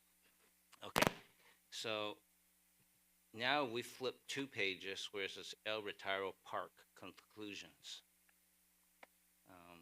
I see the bar chart, and I'm looking at total aircraft noise events over 7 dBl max. Is there a way to help us, say, draw a line to say on the left-hand side, where would be a threshold that we would consider a noise violation? So, 82? Okay, it's okay. I just want to make sure that I allow Your Honorable Dan Mayor. and Zach, because the scale level may be different, or the units. That's why I'm checking with them. They're saying CNEL, and I just want to make sure it's the same units. Your Honorable Sure. Mayor. Oh, go ahead. Sorry, CNEL is a metric used for measuring sound over a longer period of time. It's what the state of California uses. It's meant to look at like months and years. LMAX is for individual noise events, and that's the metric that's used to quantify noise violations. Okay, so. Yes, Your Honorable Mayor, members of the council. So for between the hours of 7 a.m. and 10 p.m., it would be 82. And then between the hours of 10 p.m. and 7 a.m., Monday through Friday, it would be 76. So in the evening hours, it lowers it to 76. And on Saturday, Sunday, and holidays, it has to be 76 between 10 and 8 a.m. Okay. So if I'm looking at that page that says El Retiro, exactly what you have on there, then if I draw a horizontal line of 82, then this is no science. TOA 1, TOA 5, TOA 2, and maybe El Retiro. Is that near the 80? Councilman, those are numbers of individual events over the threshold of 70 on the left hand, on the y-axis of the chart. Oh, there's a number of threshold crossing over 70. Yes. Ah. And Mayor, this is Dan Garden from Casper. I'd just like to point out that 70 decibel LMAX is widely considered to be the threshold of annoyance from noise. So what we're showing in this chart is a high number of what one might call annoying overflights at that location. Okay. So TOA 1, which is, if I flip over 2 pages ahead, I just want to make sure, is TOA 1 on that chart your test site, or is that Sea Air Golf Course? TOA 1 would be the fixed monitor directly to the west of runway 29 right. So that would be the teacup that is in the most prominent yellow-orange area west of the airport. So that is the teacup. Yes, TOA 1, 2 through 7 are the fixed NMTs surrounding the airport. Okay. Which means there's one there already. That's correct. The teacups are already there. That's correct. Those monitors. Okay, so that one has the most threshold crossing, I'll say. Okay, then let me make sure I understand that, because for a while I was not following the scale. Because now if I go down to the page that says Paradise Park Conclusions, that page. See, at first I thought the left-hand vertical axis was in dBs, and I thought the scale was quite a bit different, and that's kind of threw me off. I don't know if you understand what I'm getting at, because the page on El Retiro was up to 400, so, but then on the scale of this one, on Paradise Park, you know, where 100 was on the other scale, this was like 45, so it's if you don't look at the numbers, it kind of fools you, thinking that that's a very high number on TOA 1, but it's actually 45 as opposed to 400. You see what I'm getting at? Yeah, I apologize for any confusion. This is showing CNEL, specifically the evening and night weighted noise levels of CNEL. CNEL breaks up its calculation into daytime, evening, and nighttime levels. So this is showing the actual evening and night weighted noise levels cumulatively over the testing period, and the other one was showing individual noise events. So now I think I might be even more confused now. The heading says Paradise Park, so it made me think that that's the noise level of Paradise Park, but the bar charts, it's not Paradise Park. Am I correct? Paradise Park is included in the chart. It's just showing it in relative to the 7 fixed noise monitors. It's there at the bottom, all the way to the right. Okay. Yeah, I saw that. Yeah, it's the furthest to the right. So you're saying that the crossing is almost comparable. Okay. I live 1 block away from there, and I'm surprised at these numbers. Okay. I'm just wondering, how come there isn't a bar chart for every one of these sites you tested? Because some of them you have the bar charts and the other ones don't. Yeah, we tried to include something that was unique to each site. Sometimes, so for example, this site, one of the possible justifications for this site is that it had comparable or sometimes higher than the other sites in terms of evening and night weighted aircraft noise exposure. But if we used that same metric for one of the other sites that only saw daytime flights, for example, it wouldn't mean anything. So we used the same criteria to study all of the 8 sites, but they all captured different, facets of the aircraft ecology of the area, if you will. So that was our decision for showing off, these graphics for each of the sites. Okay, thanks. I think just for me, from data collection, it'd be nice that each site had a unique data compared to, I would say, that 70 dB level, because I think that's the most interesting part for each test site location, to see how many triggers for that particular site. Because at the end of the day, that's where I'm going to say the annoyance come from, right?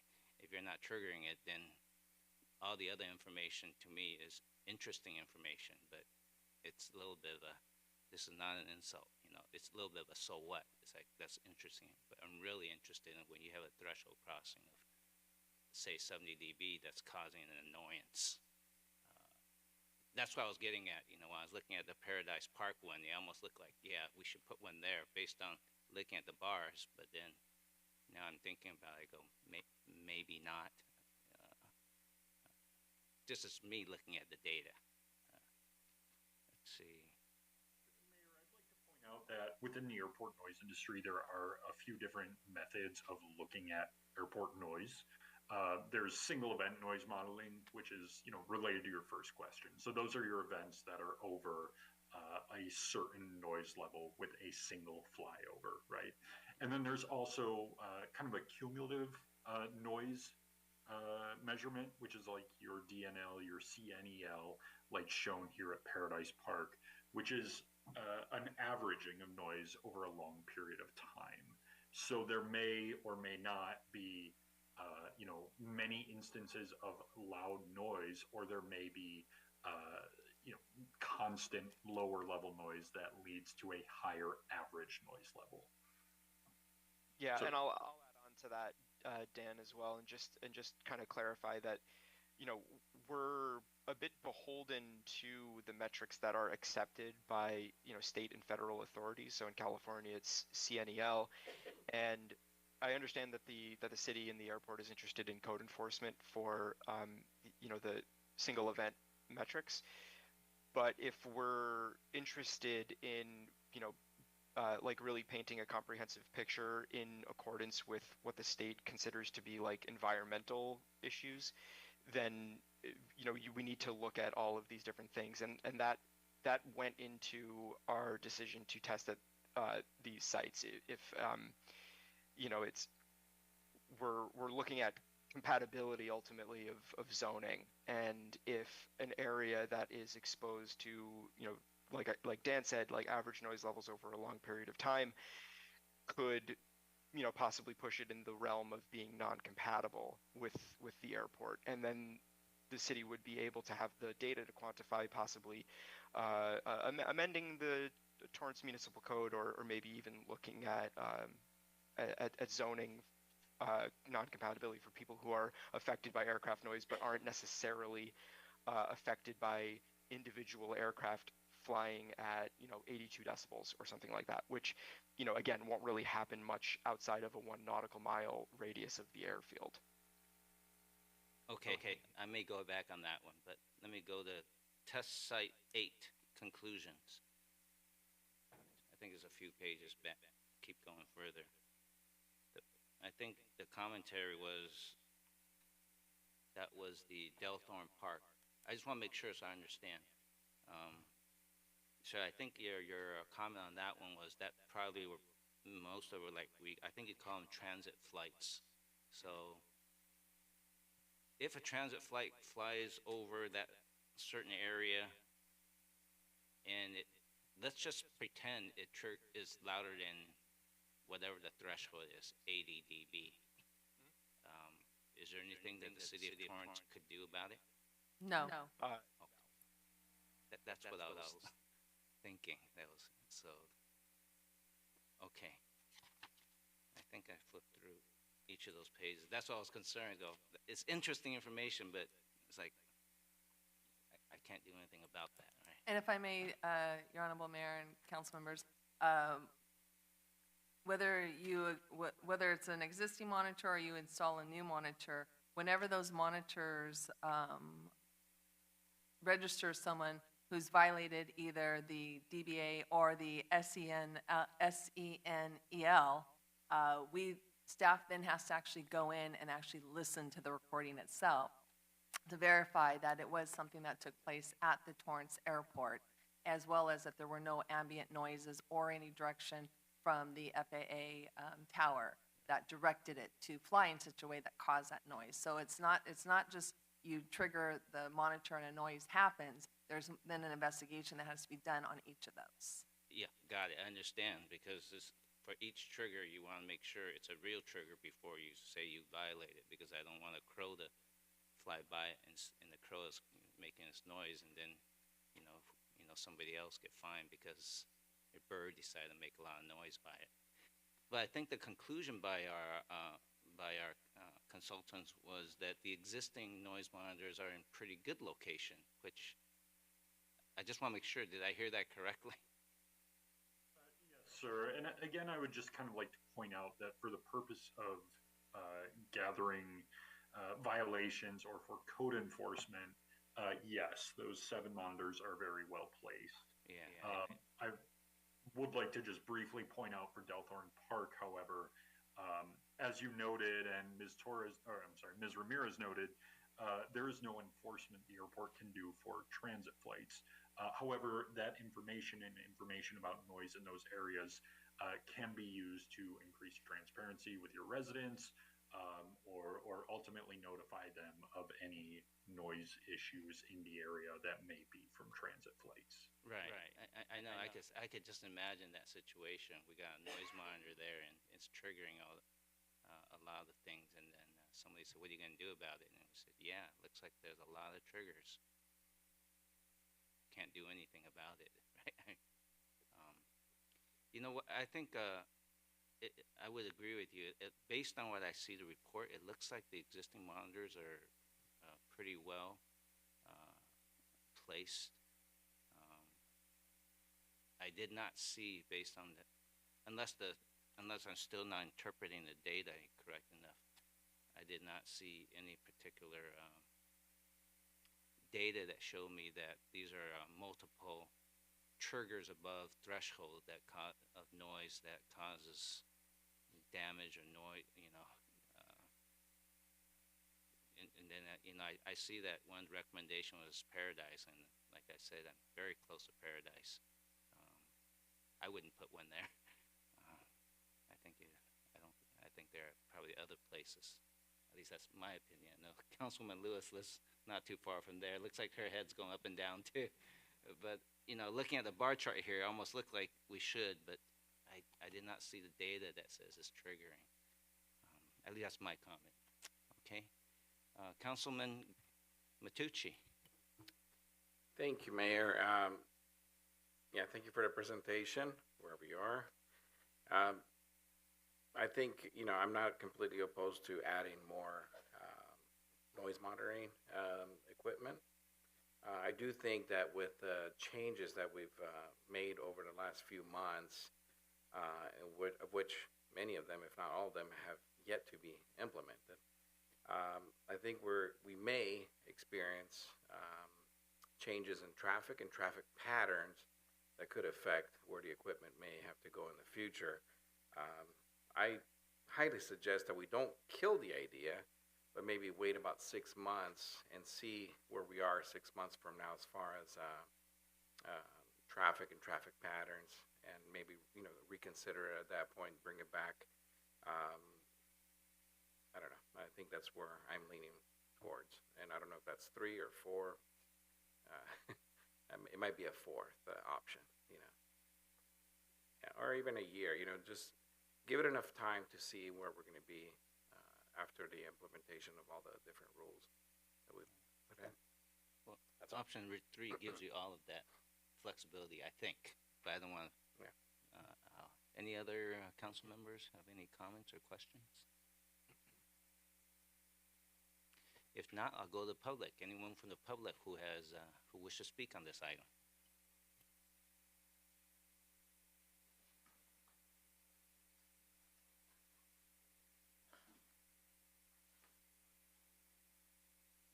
Good evening. I'm Chuck Costello, representing the Coalition for Torrance Airport Reform, COTAR. I think it should be understood that we do still have a serious noise problem. It's not just a matter of decibel levels and the ordinance. The problem is there. The current system does not function very well, in large part because the city only recognizes a small fraction, for reasons we can't understand, of the violations, quote unquote, by the Casper monitors.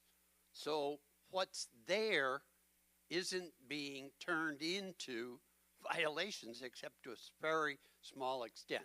But the most important thing is that they should be where the violations would occur. That's the end of the run. Thank you, sir. Your time is up.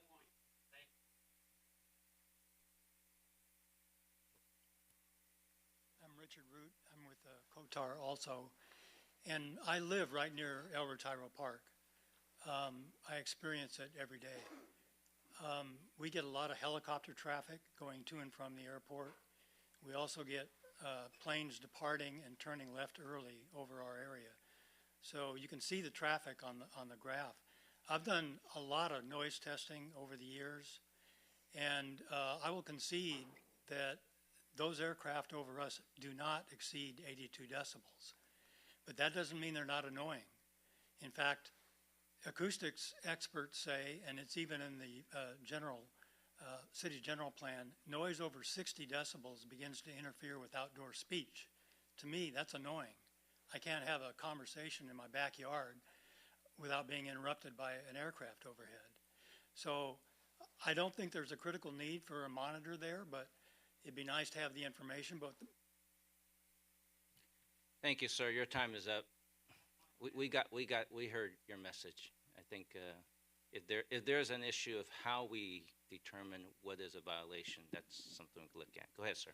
Yeah, name is Tom Newman, and I think we need to focus on plugging the holes near the airport. Because when pilots are able to fly between the sensors, we then get lousy data. And you're data-driven. Think about it. You saw maps with proposed sensors being miles away, this way, that way. You know, you could have put something out in Alturas, you know, and you wouldn't get noise. It's just a waste of time. Plug the holes right near the airport, and you'll see the damage that people, the problems people are experiencing. Thank you.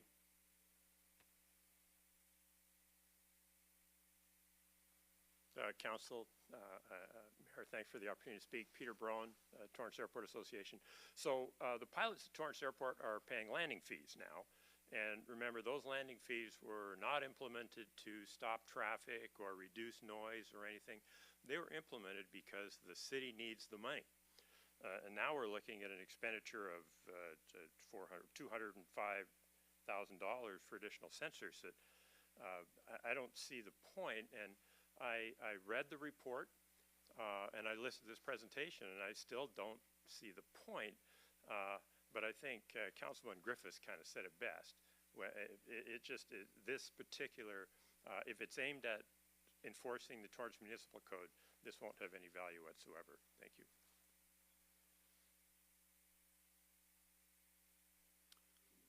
Good evening, Matt Vignaitsky, Sling Pilot Academy, one of the top 6 flight schools at Torrance Airport. I agree with Chuck Costello and Richard Root. The issue of noise is not about violating a limit. The city's own data proves that there are very few violations. If we put up more noise monitors, it'll just prove that point further, that there are very few actual violations of the city ordinance. This discussion should be about what really is annoying, where are the real pain points, and that involves listening to residents and listening to the members of COTAR and trying to understand where the pain really comes from and trying to see if there's anything we can do about it. And violating exceedances is going to do little to change the overall picture of annoyance. By the way, it was interesting that the report showed that there were only 54 complainants, some of whom not even in the city of Torrance. Of course, each one of them with a valid complaint, but very. Thank you. Anyone else who wish to speak on this item?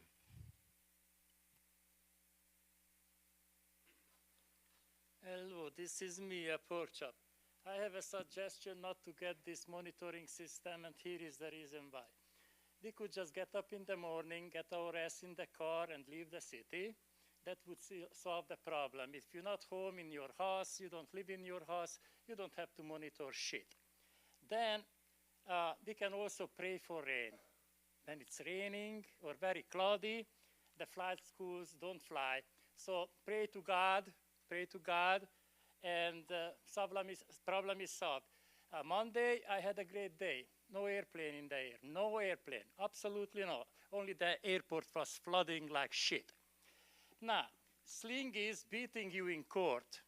So maybe hire some good attorney with this money if you want to beat them, because they are beating your ass in court. You are losing.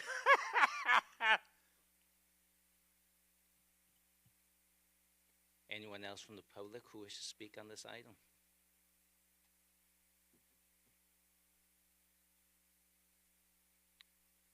All right. Councilman Griffin, you want to say something, or you're making the motion? I want to say something. Go ahead. Yeah, thank you. I know that the 2 representatives that came up to speak from COTAR didn't get a chance to finish their comments, and fortunately they did provide a letter, which is in our supplemental, and I think if I read their letter correctly, they are recommending noise monitors be placed in 2 places where there is not a recommendation from Casper, and that's between the gaps of 1 and 2 and 1 and 7, which would be the most highly located areas where there would be airplane traffic headed to the west, which is almost 80% of the flight traffic out of our airport, and it would close those gaps and be able to make sure we are capturing the violators who maybe are skirting those noise monitors in an effort to do so. So that would be my recommendation as well as what they recommended because of the information that I've been hearing over the years, that pilots intentionally know where those monitors are and they intentionally fly around them if they believe that their aircraft is on the verge of creating a violation otherwise. I'd also like to see one in the Alta Loma Park because of its altitude at that park. It's up on the hillside. And if you look at the heat maps on the recommended locations, there is quite a bit of overflight traffic from there for people that are traveling to the south side of our airport. And I think that that's because of its altitude, I believe that that would be a location that I would like to see a monitor at. But at this time, those are really the only monitors that I think would really provide us any significant benefit. We can look at these heat maps and see where the traffic is and to confirm with what the residents are saying about the amount of overflights and annoying noise. But I think if we're going to put in the money to spend for installing noise monitors, we want to capture violations of our municipal code. And so for me, that would be between existing monitors 1 and 2, existing monitors 1 and 7, and at Alta Loma Park. And that would be my recommendation. I'm curious to hear what my colleagues think. Councilwoman Kalani. Thank you, Mayor. Councilmember Griffiths, were you suggesting a temporary monitoring system, some temporary monitors to see what data is recovered from that, or to actually install something permanent?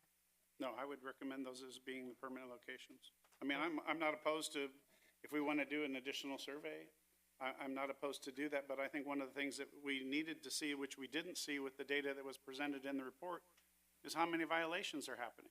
And that information is not here. And I can almost guarantee you're going to get violations on the 2 gaps on the west side. And I'm not so sure about the Alta Loma Park, but because of its altitude, I think it's a worthy location. But I'm open to not making it permanent and doing a further study if that's what my colleagues would prefer. Thank you, and thank you for the study. I found it very informative. I did have a question that I'm just curious about. Might this be something that we send to the Airport Commission temporarily to look at and to further that study? I guess it sounds like one of the options here is we direct staff for an alternative other than the 1, 2, and 3. I think that's a possibility, but we probably have to be very clear what are we asking the Airport Commission to do, right? Very specific, otherwise. Well, I'm just curious as to what their purpose is and why they wouldn't be involved in this in some way. Thank you. Go ahead. Your Honorable Mayor, members of the council, the study was directed by the City Council, so the study comes back to the City Council since they are the one who directed it to be done. Okay, thank you. Well, I would not be opposed either to having additional study in those 3 locations to see if it's worth the expense of putting in a permanent monitoring systems. But I do think that for this portion of the study, we should choose the option just to file it for now, especially with the thought of possibly in the near future, sometime in the future, doing a vision plan for the airport. This is good data to have. Thank you. Thank you. And actually, I think what I heard tonight was, I think a very, I don't know if everyone else heard it. I thought I heard a very good change when I heard the representative from Sling and I think a representative from Kotar. I think they agreed that it's really the annoyance we're trying to figure out how to have a happy a solution. I think I even heard, even if you don't trigger the level number, if you have an annoyance, it's still an issue. So it's like, where do we draw the line? I'm actually thinking I would suggest that we file the report. What I did hear, it sounded like, I don't want to put words in the mouth of some folks out there, at least from the Sling and the Kotar, it seems like there is a willingness to, to work it out between the parties and see how do we get to a point where the disturbance is not it's not a disturbance. We can coexist in a way. And I thought there was a breakthrough tonight when I heard that. Hopefully, we all heard that. And so I'm leaning toward option C. Anyone else from the council has any comments or want to make a motion?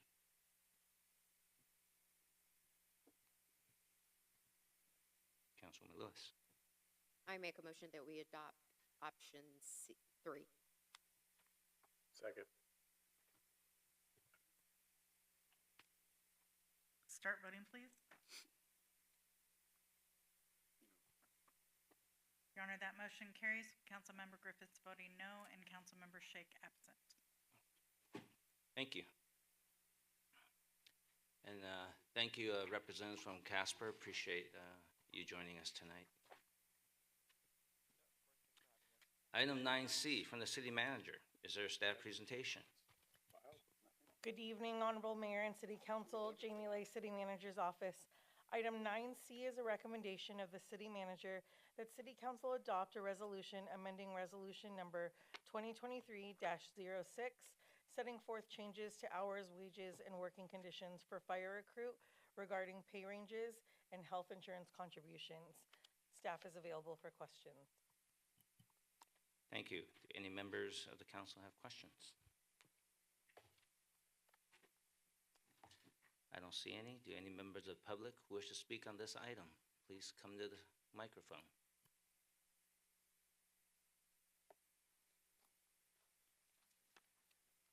Hi, this is Porchard, in case you don't know. You call these people recruits, and you're paying them $42.52, just like you're paying the firefighters. And same with the police cadets. And then the next thing what's gonna come up, it's like minimum wage or $18 an hour. So I don't know. I think this is a little bit excessive. Paying somebody $7,000 monthly and may not pass the test. Call me stupid, but I think you should pay this much after they finish and they qualified firefighters. Thank you. Does anyone else from the public wish to speak?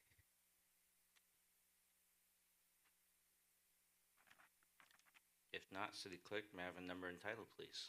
Yes, Your Honor, this is resolution number 2024-06, a resolution of the City Council of the City of Torrance, California, amending resolution number 2023-06, setting forth changes regarding the hours, wages, and working conditions for police trainee and fire recruit effective February 11th, 2024.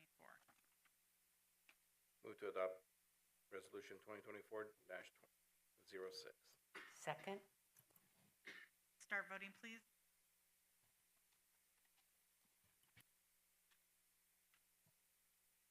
Councilmember Kalani. Thank you. Your Honor, that motion carries with Councilmember Shake absent. Thank you. Item 9D from the city manager. Is there a staff presentation?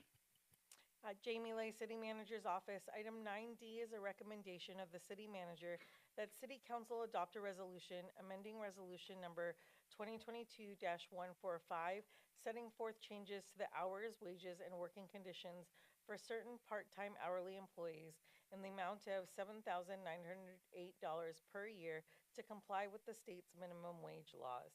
Staff is available for questions.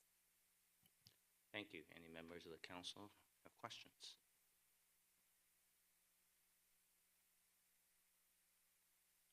I don't see any. Any members of the public wish to speak?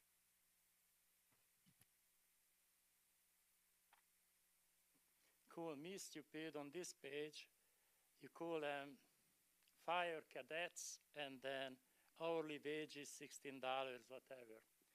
So also police cadets and $16 or whatever an hour. So what you gonna pay them? $16 an hour or $42 an hour? Huh?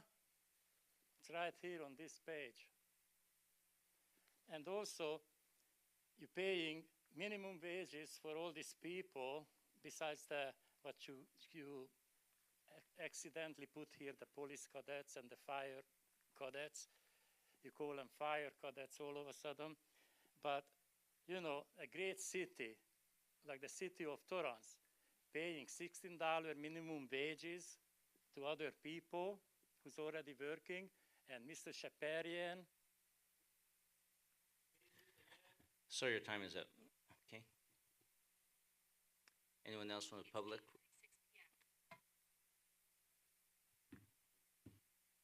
Yes, sir, you wanted to talk. Anyone else from the public wish to speak on this item? If not, I ask the city clerk for a number and title, please. Your Honor, this is resolution number 2024-07, a resolution of the City Council of the City of Torrance, California, amending resolution number 2022-145, setting forth changes regarding hours, wages, and working conditions for certain part-time hourly employees. Motion to adopt resolution 2024-07. Second. Start voting, please. Your Honor, that motion carries with Councilmember Shake absent. Item 9E from Community Development Director. Is there a staff presentation? Members of the City Council, Oscar Martinez with the Community Development Department. This is a recommendation of the Community Development Director at City Council. Approve Measure M, multi-year sub-regional funding agreement number 9200000000M 460107 with the Los Angeles County Metropolitan Transportation Authority for the Transportation Open Space Corridor Multi-Use Trails Project, and upon execution of funding agreement number 9200000000M 460107, accept and appropriate a grant program award in the amount of $650,000 to the Transportation Open Space Corridor Multi-Use Trails Project. And staff is available for any questions. Thank you. I lost track of zeros, but if it was money, a zero is a big deal. Anyone from the council have questions? If not, does anyone from the public wish to speak on this item?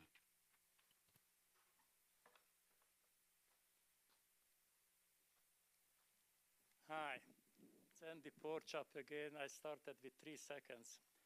Thank you very much. Anyway, I visited this Mary Kay Giordano Center a couple of weeks ago. I made a video. It was so freaking boring, I did not post it.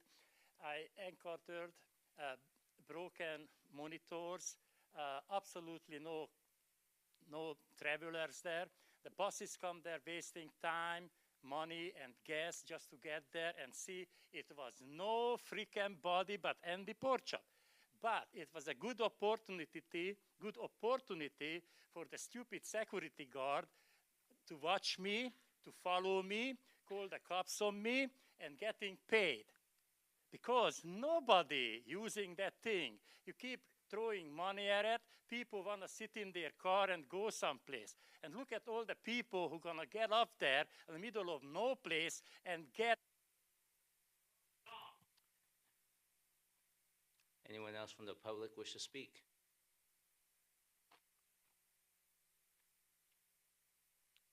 Let's see, I don't see anything. Looks like I'll take a motion to concur with recommendation of the Community Development Director. I move to concur with the staff recommendation. Second.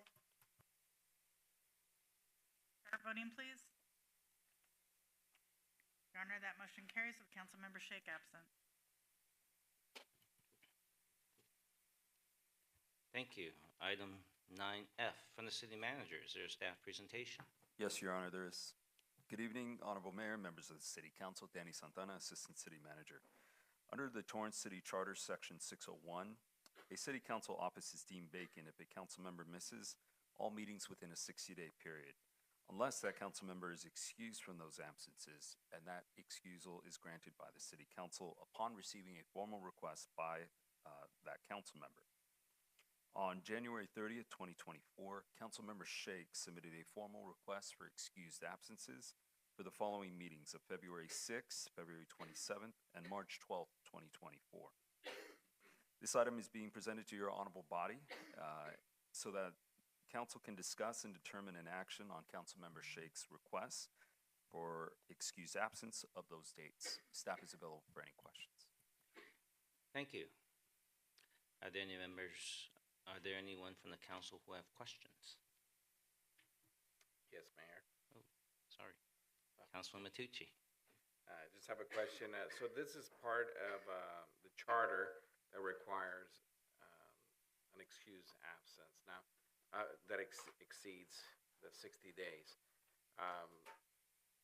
I know at one point we had eliminated the whole excused absence for that one meeting. In order to change it, and I'll just give you a scenario. I'll give you a scenario. Let's say Councilman Shake is not liked by 4 on the council. They want to eliminate him. And Councilman Shake undergoes a surgery that doesn't allow him to come in for 60 days.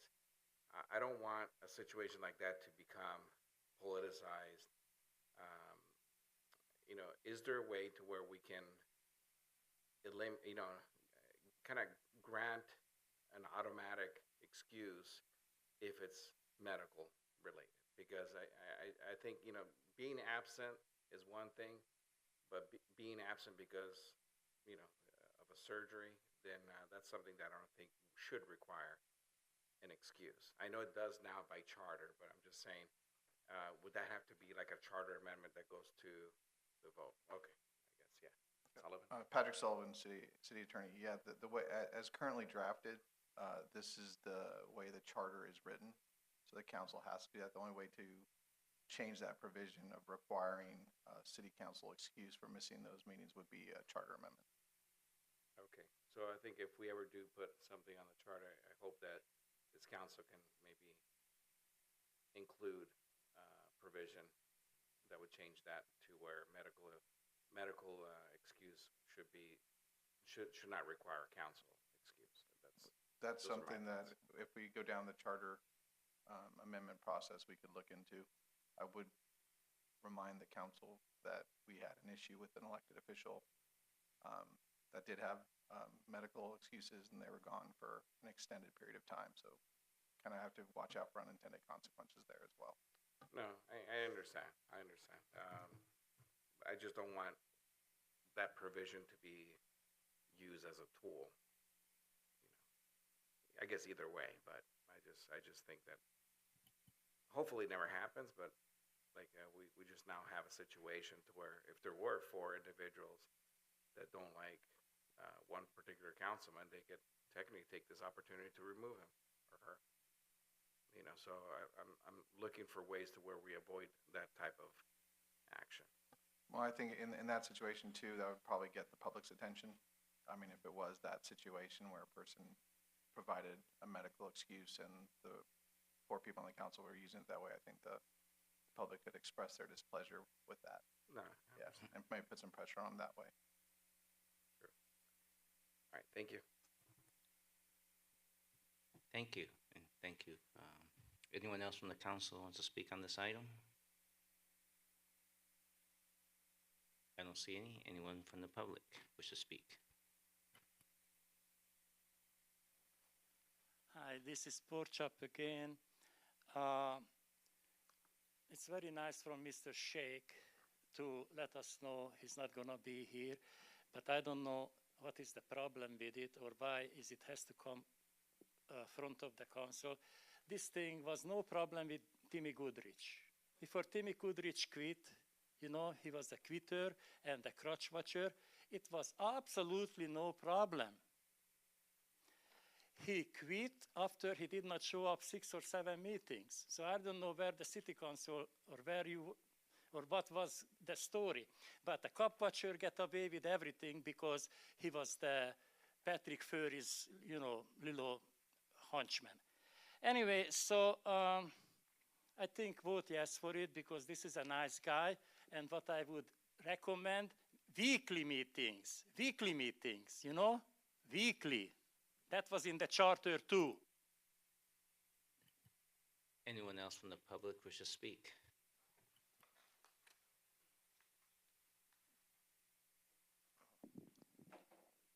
James Henry. I have a question. Why doesn't Section 601 of the Torrance City Charter include the city treasurer or any other city elected official? City Attorney, did you want to make a comment? Sure. The Section 601 of the city charter only applies to the city council, and that's the way it's drafted. Thank you very much. Anyone else from the public wish to speak on this item? If not, how does the council wish to proceed? With all of our thoughts and prayers for Councilmember Shake, I am making the recommendation to approve item 9F. Second. Start voting, please. Your Honor, that motion carries with Councilmember Shake absent. Thank you. Item 9G. From the General Service Director, Fire Chief, Transit Director. Is there a staff presentation? Yes, Your Honor. Good evening, Mayor, members of the council. Jason Bodier, General Services. Item 9G is a recommendation of the General Services Director, Fire Chief, and Transit Director that City Council authorize purchase orders with Pinnacle Petroleum of Huntington Beach, California, for an amount not to exceed $5.3 million, including taxes and fees, to provide unleaded gasoline and renewable diesel for a 3-year period beginning March 1st, 2024, and ending February 28th, 2027. These combined purchase orders will supply fuel to all city departments with primary and secondary locations at the city yard, airport, and various fire stations. Thank you, and staff is available for questions. Thank you. Are there any questions from this City Council? I don't see any. Do any members of the public wish to speak on this item?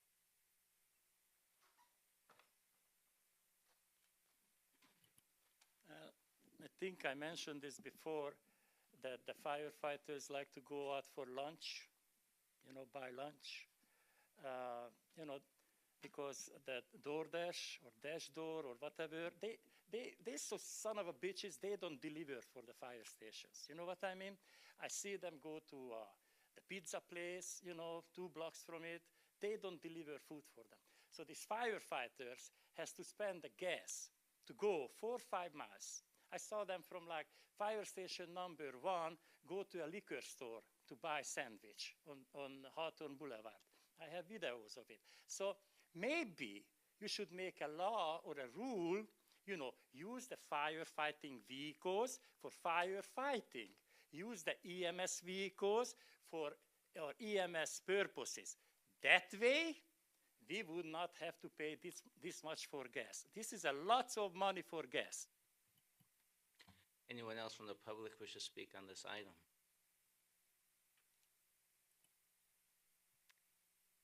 I don't see any. I'll take a motion to concur with recommendation of General Service Director, Fire Chief, and the Transit Director, and authorize a purchase order for gasoline and diesel fuel. So moved. Second. Start voting, please. Your Honor, that motion carries with Councilmember Shake absent. Item 9H from the Police Chief. Is there a staff presentation? Good evening, Honorable Mayor and Council. Jay Hart, Chief of Police. We do have a presentation tonight that will be given by Assistant Chief Dunn. Thank you. Good evening, Mayor, members of the council. Honored to be before you tonight to talk about hopefully the modernization of our police fleet. So when I arrived here in Torrance, the chief asked me to focus on a few things, and that was to create system stability and structures within the police department. And so one of the first things I took a look at was our unmarked fleet. It represents support vehicles that support our efforts in community outreach, our detective units, our undercover units, assignments of that nature. When looking at the fleet, we noticed that about 44% of them were over 10 years old, 96% of them were over 5 years old. Many of them didn't have the equipment necessary for the officers to do their job.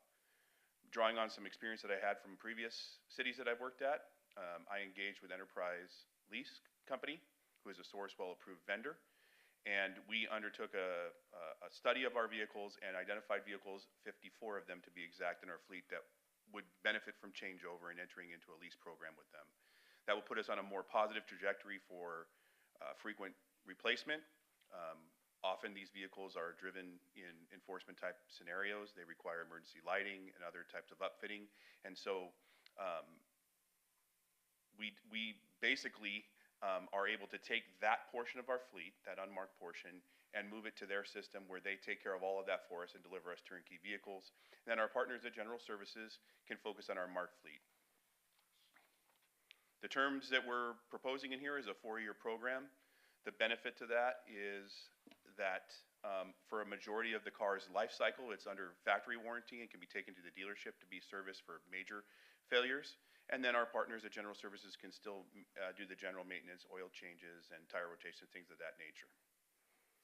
I want to make it very clear that we have no intention of taking any of the maintenance portion of this program away from our city yard. We still intend to partner with our partners in General Services. And then in our marked fleet, we feel like doing this with our unmarked fleet gives our General Service partners more time to focus on our marked fleet. We have a pretty critical need right now. We took delivery of 19 marked patrol cars back in August. We just had the first one actually hit the streets 2 weeks ago. It took that long for our vendor to build out the cars for us. And so the need to be on top of our vendors is very strong. And so by alleviating some of these stressors on our staff as well as the General Services staff, we feel like we can focus more of their attention on getting our marked fleet out there for frontline police work.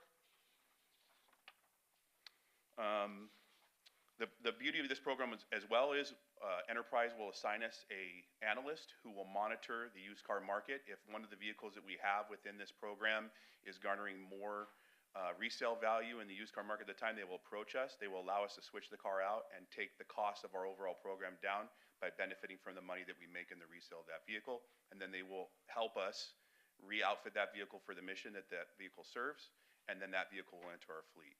And so we're basically leveraging this program to drive down costs over the course of the contract.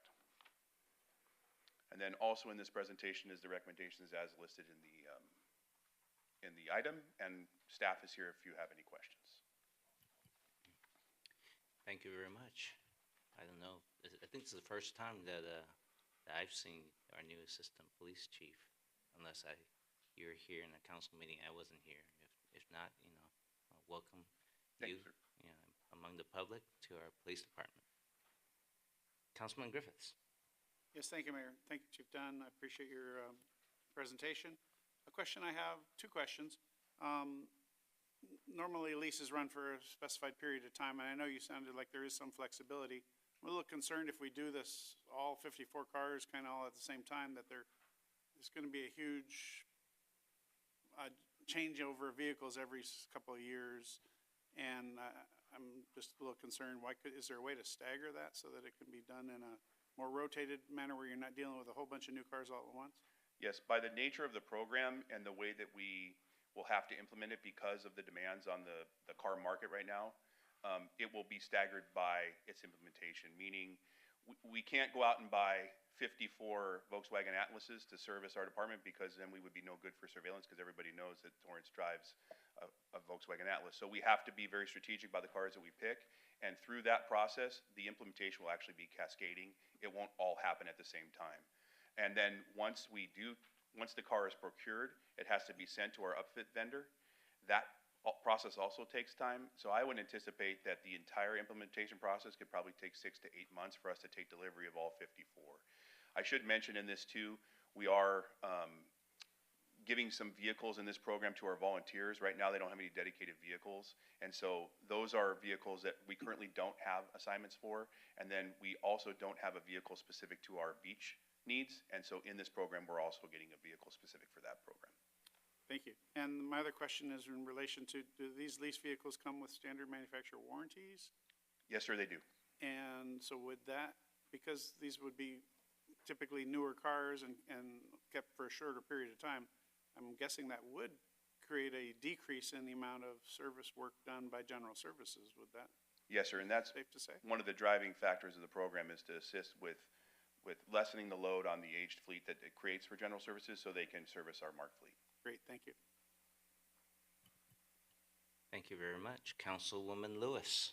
Thank you, Mayor. To be able to retrofit the emergency equipment needed on the undercover cars, would Enterprise charge us for retrofitting their vehicle? There isn't a specific charge from Enterprise Lease for anything that we add to the car. Basically, how the program worked was we could engage with a vendor to do the upfit. They gave us a quote. We gave the quote to Enterprise, and that's basically like their build sheet, if you will. So once they take delivery from the car, wherever they come from. So usually cars are delivered through a dealership. They have a huge network. The car is driven by an Enterprise employee out to the upfit vendor. The upfit vendor then does the upfitting. There's no charge for, like, if you're maybe referencing any type of accoutrements to the car. Code through equipment? Yeah, radios. that stuff is all paid for within this program. Okay, so we wouldn't have to pay for the damage like you normally would on a leased car for That's correct. making- And by and large today, much of the equipment that we use doesn't damage the vehicle in a way that would lessen its value. Okay, thank you. Councilman Matucci. Yeah, I just want to bring something up that I think, some people might question, is that putting equipment into a vehicle, especially a new vehicle under warranty, could sometimes void the warranty. But in this case, we're using authorized vendors through the manufacturer, through the supplier, I guess, as to where manufacturer's warranties are not voided, right? That's correct, sir. It's been my experience that the warranty is not affected at all by the upfit for the police lighting. Gotcha. Okay. So it's not like we're getting stuff at Pep Boys and putting it in. That's correct. No, it's going to an approved vendor. There you go. Thank you. Appreciate it. Councilman Kanji. Thank you, Your Honor. Historically, has the city purchased vehicles versus structured leases? Yes, sir. That's my understanding. In the 5 months that I've been here, in the study that I did, yes, it's been our practice to purchase vehicles over time. Okay. So, question maybe for the city manager or the finance director, given the current status of some of our reserve funds, would you also recommend that we go by way of a lease at this time? Good evening, Mayor and members of the council. Sheila Poussin, Finance Director. We had this discussion with police at the onset. Because our fleet replacement fund is fully funded, we wouldn't have to tap into our reserves. And I did mention, recommended actually, we do a $1 lease such that we don't incur interest costs.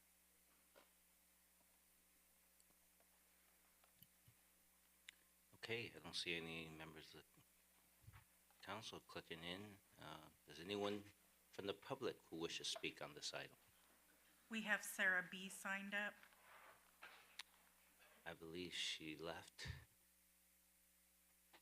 Is there a Sarah B?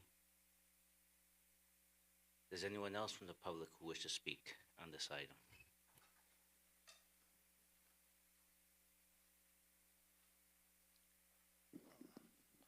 James Henry, this agenda item mentions Sourcewell.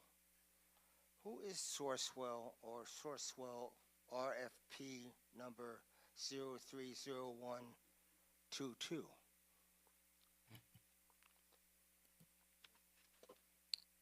Don't we go through Sourcewell and Sourcewell go through Enterprise? Go ahead.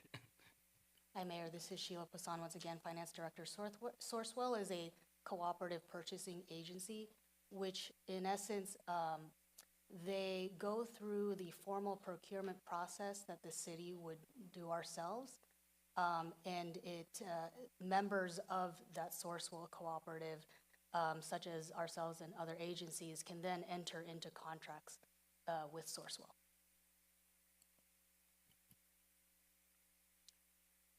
Hopefully that's clear.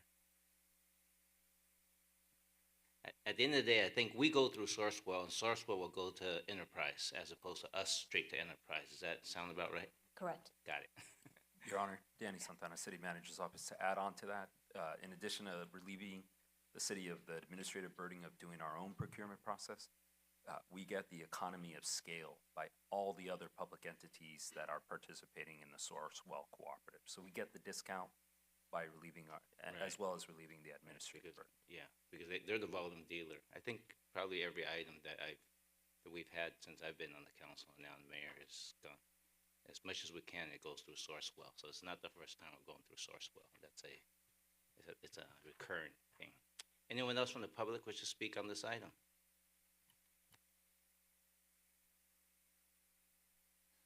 Yeah, I'm not as smart as you guys, but I learned it in experience. The number one most expensive to buy a new car. The number two most expensive to have a new car is lease a car. So I don't know. And the other thing is you're going to use this for undercover operations. So to me, or for me, nothing is more easy to find an undercover police car. You know, I see them, I can point it out to you. It's just useless. Only stupid people wouldn't know that that's an undercover police car. You know what I mean? So, but call me stupid, that's just me. Anyway, I don't think we should lease vehicles. If we need vehicles, we should buy them because that's the cheapest way. And I don't know who said that, if you wreck a leased vehicle, you pay for it. You put a dent in a leased vehicle, you pay for it. Whether if you have very Thank good... you, sir. Your time is up. It doesn't show. Your time is up. Yeah, as a matter of fact, I won't rebut. Anyone else from the public who wish to speak?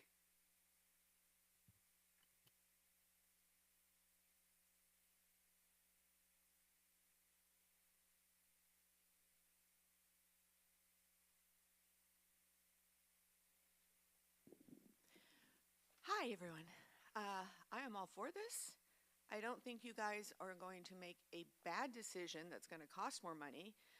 And one thing I did want to say is any person who knows what they're talking about and isn't ignorant of how the police and the fire use their automobiles and their trucks should get a little more learning, okay? He's laughing at me, but he's an idiot. He doesn't know. Police, I'm talking to the council. I'm not even looking.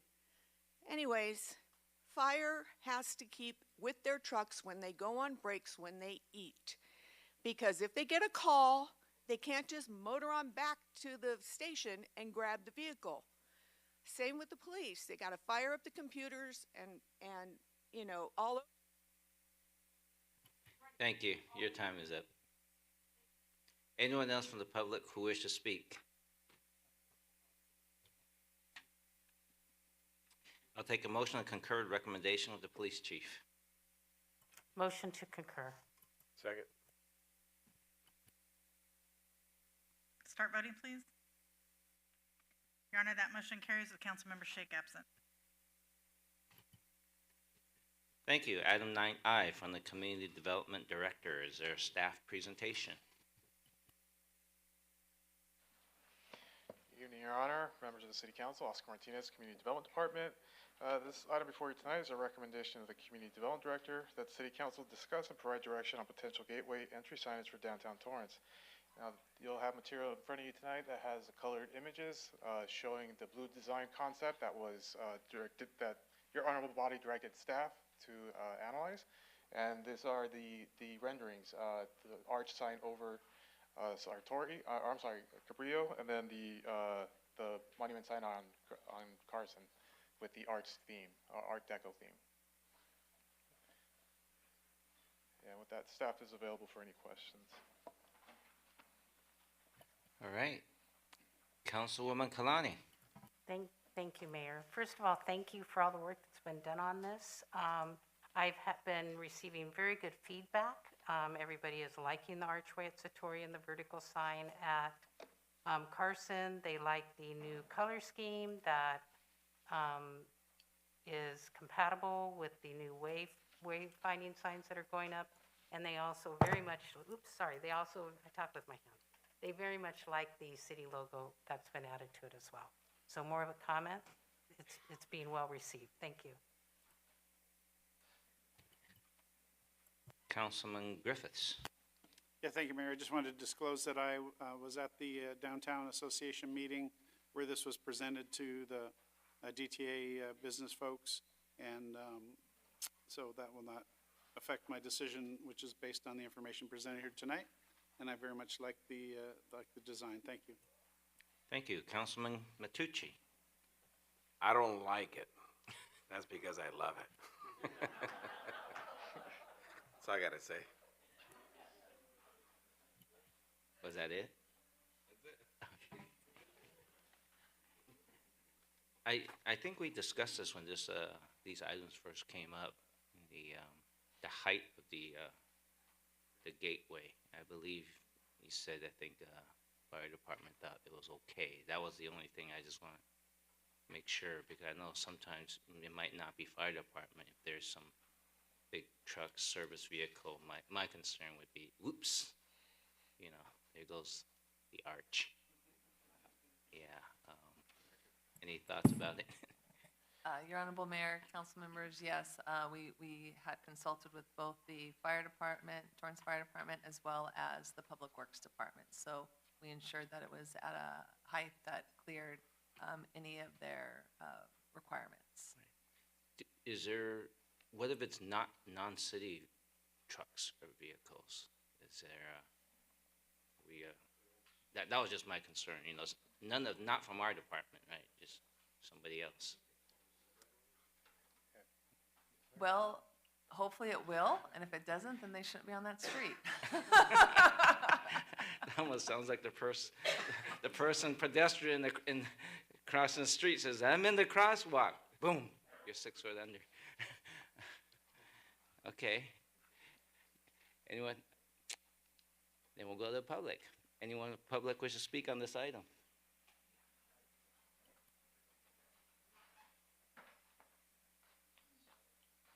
This is Porchap. I hope if I speak here, Torrance Patriot not gonna call me stupid. But I think this is even the wording what you use, like wayfinding and all this BS. I told my wife wayfinding, and she did not know what the hell I am talking about. Wayfinding signs and this and that, it's just ridiculous. All your new signs look stupider than ever. They look like faded blue thing. And this is downtown Torrance need customers. They don't go there because they don't find downtown Torrance. They know there is downtown Torrance, and it's not a safe area, it's not a good area, and people stay away from it. So if people don't go there, this is not gonna make them go there. You know what I mean? You're blowing money, taxpayers' money, for one group of people. Anyone else from the public who wish to speak?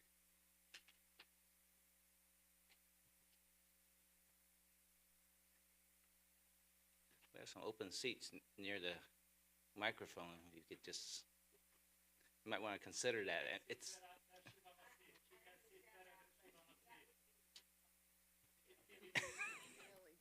Well, you're in proximity now. Well, I know, but that's only for a minute. I can handle a minute.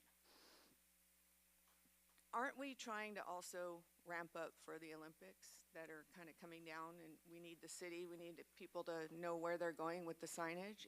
I don't know if that plays a part in your thinking, but that's what I was thinking, because there's going to be venues all over. It's not just going to be in LA. Am I correct on that? I don't know, but it would be nice if people who are staying here will know where to go. So I like the signage. I think it's pretty. Good thing. Thank you. Anyone else from the public who wish to speak on this item? If not, how does the council wish to proceed? I'd like to make a motion that we move forward with these 3 designs. I assume that will require a future agenda item to approve the final budget. Your Honorable Mayor, council members, we actually do have a budget for this already that has been appropriated. What we would do next is we would do the request for proposal to get proposals in, depending on those amounts, and knowing what the city manager's budget authority is would depend if that would come back to before this council or not. Okay, yes, so the motion would be to approve the 3 signs as recommended in the item. Second. Start voting, please. Your Honor, that motion carries with Councilmember Sheik absent. Item 9J from the Armed Forces Day Special Standing Committee. Is there a staff presentation? Thank you, Mayor. The Armed Forces Day Special Standing Committee met on February 1st for an update on the planning activities for the 62nd Annual Armed Forces Day Parade and Celebration. The annual celebration is part of the city's longstanding tradition of honoring and thanking our nation's service members, which will take place on May 17th through May 19th, 2024. During the meeting, the committee voted in favor of staff's recommendation to, number one, designate the 2024 Armed Forces Day Parade and Celebration as a special exhibit under Section 46.8.10 of the Torrance Municipal Code, which exempts such events from aircraft noise regulations, which will allow for us to carry on the tradition of volunteer pilot flyovers during the parade. And number two, approve the committee's recommendation to subsidize landing fees for aircraft flyovers in the amount of $500, which is a new expense given our recently implemented airport landing fees. The item before council tonight is to move forward with the Armed Forces Day Committee recommendations, as well as accepting and filing the February 1st, 2024 committee meeting minutes. Finally, we request that the City Council discuss and provide direction on eliminating the Friday afternoon military band concert. Prior to its return in 2023, the planning team noticed a significant decline in attendance to both the afternoon and evening military band concert. Last year's attendance numbers, were approximately at half capacity of the James Armstrong Theater for both the afternoon and evening concerts. Concerts have always been free to the public, and tickets have been available on a first-come, first-served basis, with ticket release date advertised well in advance. Due to the poor attendance and to allow staff to focus on marketing, eliminating the matinee concert would allow the planning team to put efforts to just one evening concert, which would remain open to the public as well as military members and dignitaries. Representatives from the Police Department, General Services, and Community Development, and City Manager's Office are available to answer any questions. Thank you. Thank you. Any members of the council have any questions or comments? I don't see any.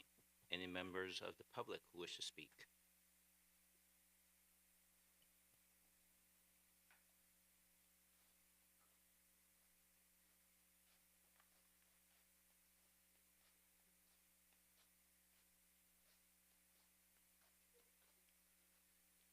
Hello, it's me, Mario.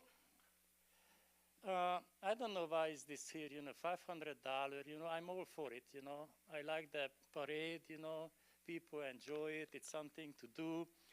But why is this a big deal? You're blowing millions of dollars without we even knowing it. You put it on the consent calendar, and then you bring here $500. Come on, wasting people's time, I had to walk down here to speak on it. I mean, why is it a city council issue? I mean, we celebrate our, members of the military, they fighting for our freedom, and then you dick around with $500 here. This is a city council agenda, dicking around with $500. Give me a freaking break. Your time is up, sir. Thank you. It's a report out from the standing committee, so go ahead.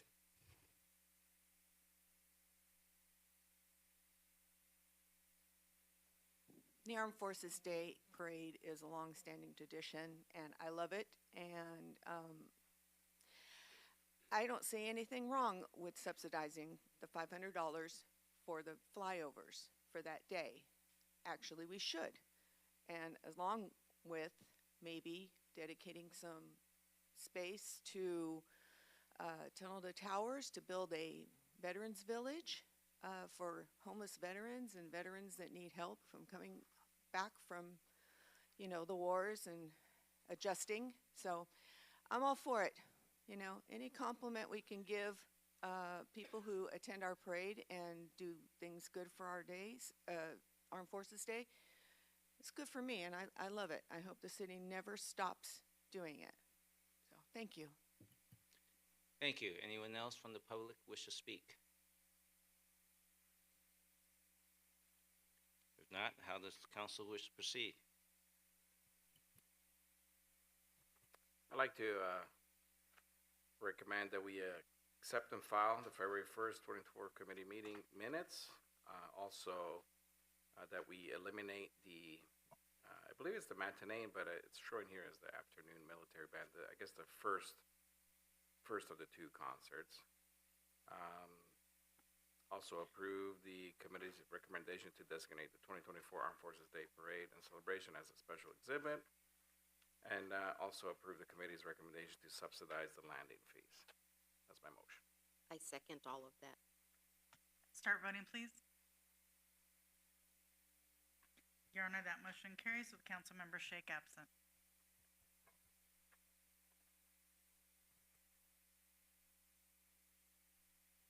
Pressing on, item 10A, I think we pushed by that one. No, there are no agency agendas. Moving on to second ordinance reading. Item 12A. 10A is the, I think there's 10A. That one's been pushed out already, so let's remove that one. I think 12A. Are there any comments or questions from the council? I will step out, Mayor. Oh, sorry about that. Go ahead.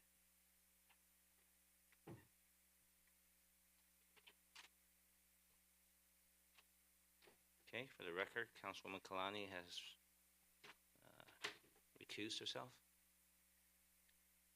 Item 12A is the second and final reading of ordinance number 3929.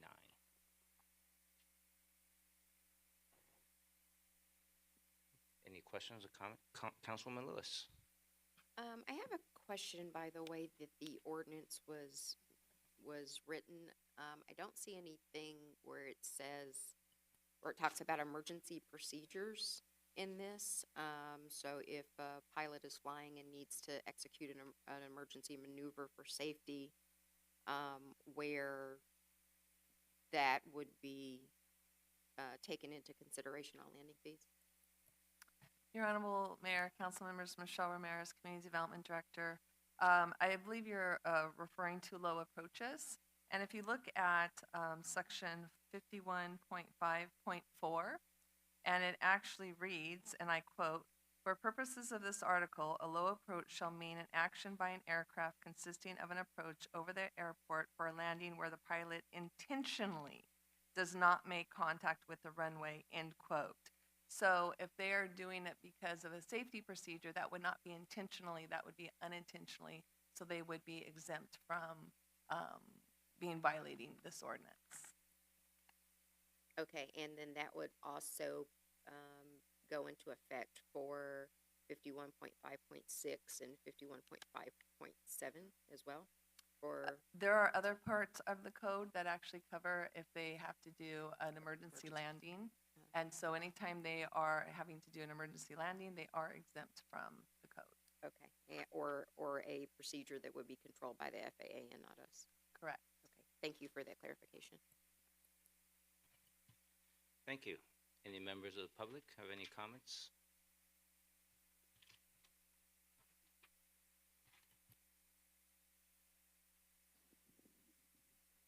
Somebody fucking with the jingles again. That's between you and me. That's a violation of the code and the quorum, intimidating people from speaking. Better if you do something about it.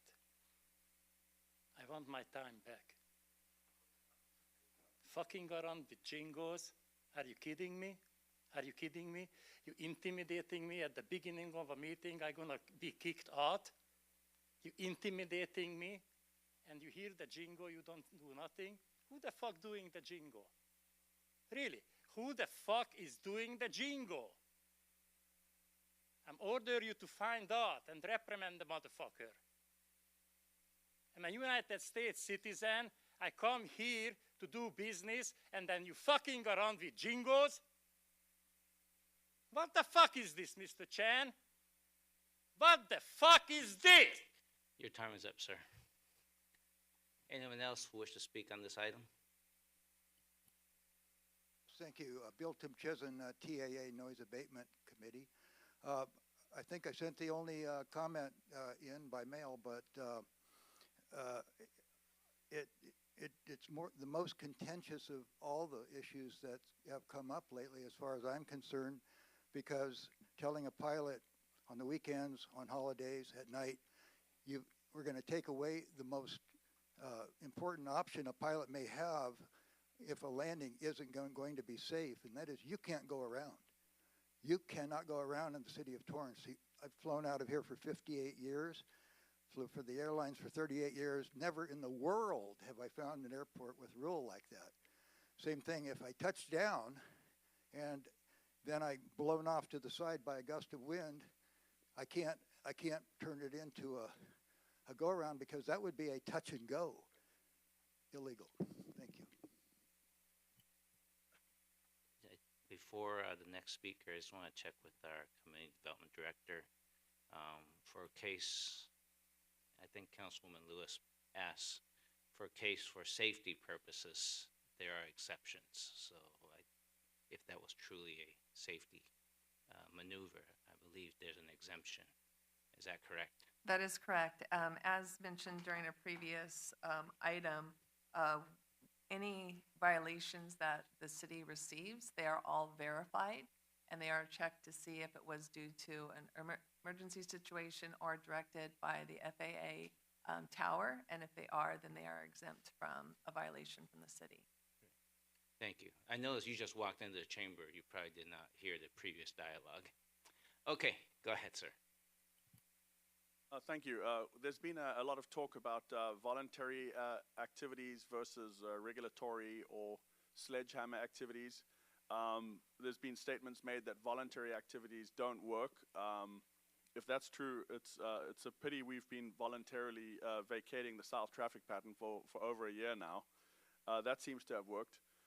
Even with all of these regulatory measures aimed at limiting noise of airplanes in flight, there's still so much more that we can do voluntarily, but this one really hurts. This one really creates an impediment to our students learning efficiently and smoothly. It's going to increase our students' training time. It's going to increase lineups waiting for taxi backs and takeoffs again. And just like someone practicing tennis, if you get one tennis ball and then have to sit down and wait 10 minutes for another ball to come your way, it's going to take you a lot longer to kind of get the hang of it.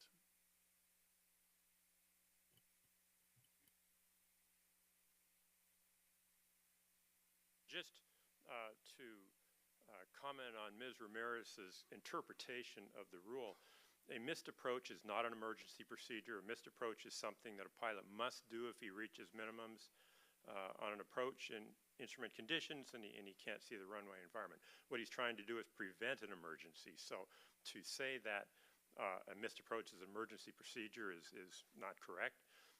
And I think certainly my interpretation of the sentence that Ms. Ramirez said is completely different than hers. Thank you.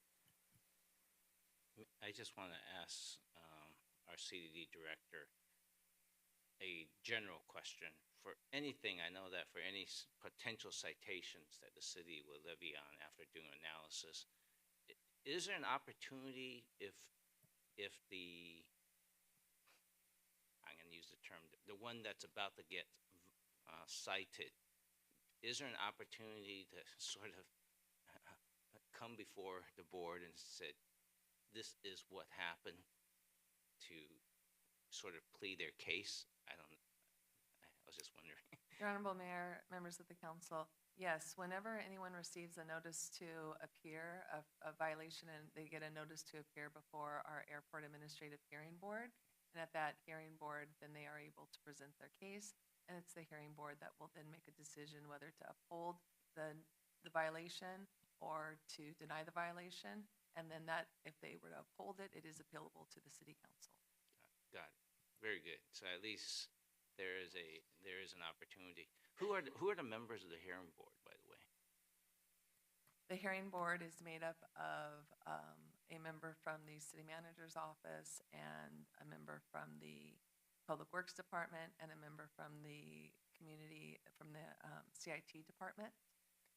It is not made up of anyone from the General Services or from the Community Development Department. Okay. I was just wondering. So it's all city staff. I just didn't know if anyone from the airport commission was That on is it. correct. Okay, thank you very much. Anyone else from the public wish to speak on this item?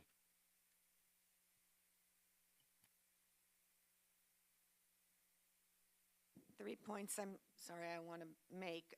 First of all, I could not see the supplemental on my phone here because it just was blank pages. Okay.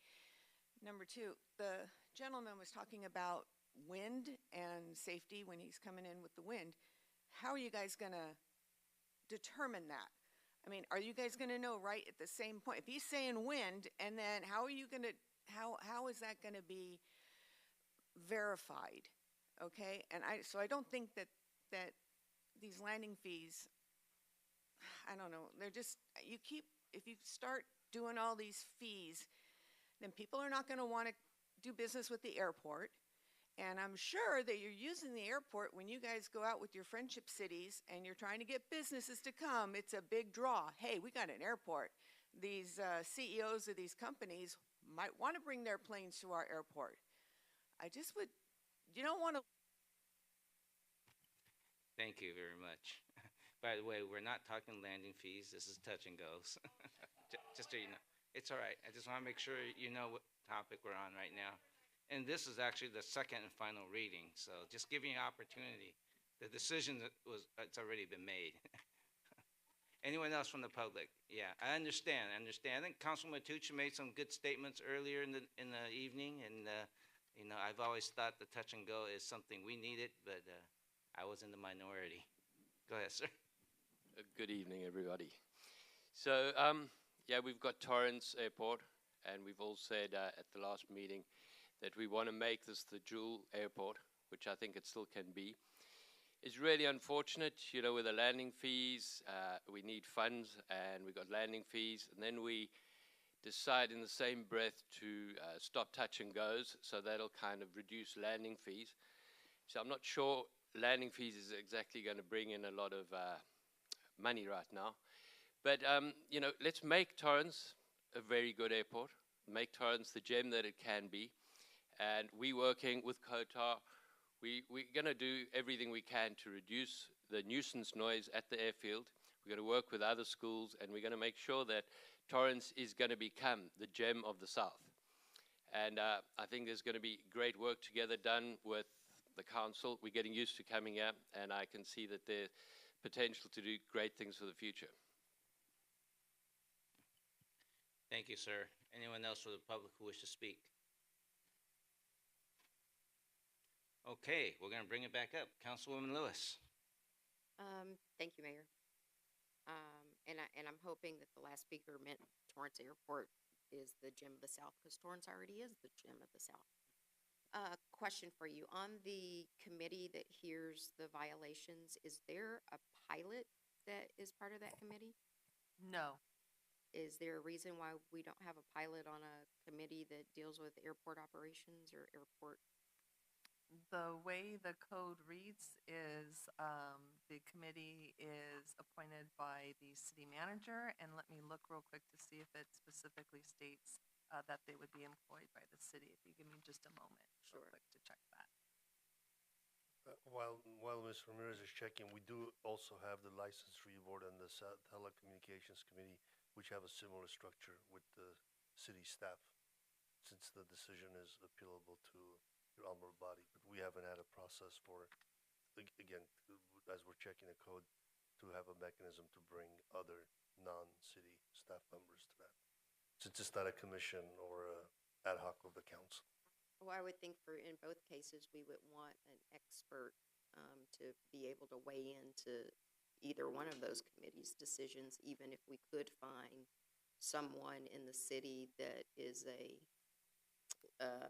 that is familiar with telecommunications or has a license, like That's definitely something we can explore if that's the desire of the council. Yeah, I would like to see us explore that and actually put an expert as being a member of any commission that has the hearing capability. One issue may be if that's appealable to the council, you may not be able to put a pilot on the council. I'm saying, I'm sure we I can. know. I'm just saying, but that's the same issue. I'm sure we can dig deep and find someone in the city that is licensed. We do have pilots on staff. Right, and so you're saying that they could not be members No, of I'm this? just saying Yes, that they it's could, and we it's the can same. look into that. I'm so sorry. As the city attorney was mentioning, because this is appealable to the city council, it does need to stay an internal committee. Well, that's fine, but I think everybody gets what I'm saying. Let's dig into the city and see if we can find someone that has that expertise in that and on the telecom committee as well. Council, we do confer if there's need on a technical basis. I don't know if General Services Director wants to chime in for some of our individuals while they're not on the committee. I'm sure there's some feedback that they provide or could if needed. We've had very few instances, sorry for the feedback, where we've had a hearing that's been appealed. I think maybe once or twice. I understand, but I think maybe I'm not being clear. And understand your wish, yes. Okay, We understand. good. I'm sorry, I think Mr. Mercadichin was going to comment. Okay, thank you. Sorry, I don't have anything to add to that. Appreciate it. It's all been covered. All right.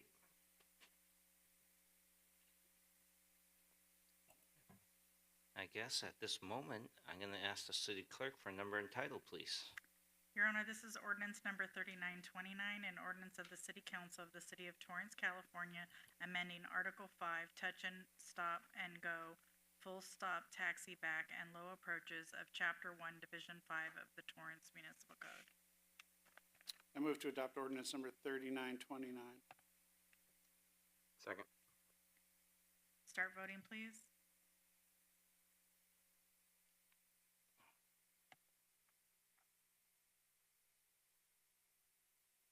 Your Honor, that motion carries with Councilmember Kalani recused, Councilmember Shake absent, and Councilmember Matucci voting no. Oh, sorry. Councilmember Lewis voting no. Sorry, misread that. Question for staff. Question for staff. This is like a repeat of what happened earlier tonight?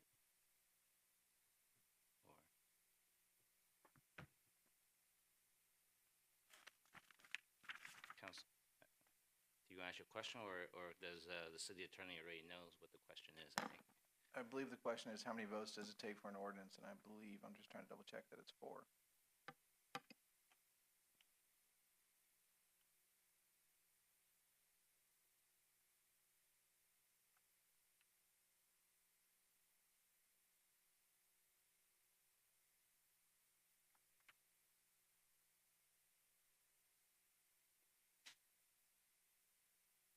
Maybe I'll allow Councilwoman to speak while the city attorney is searching.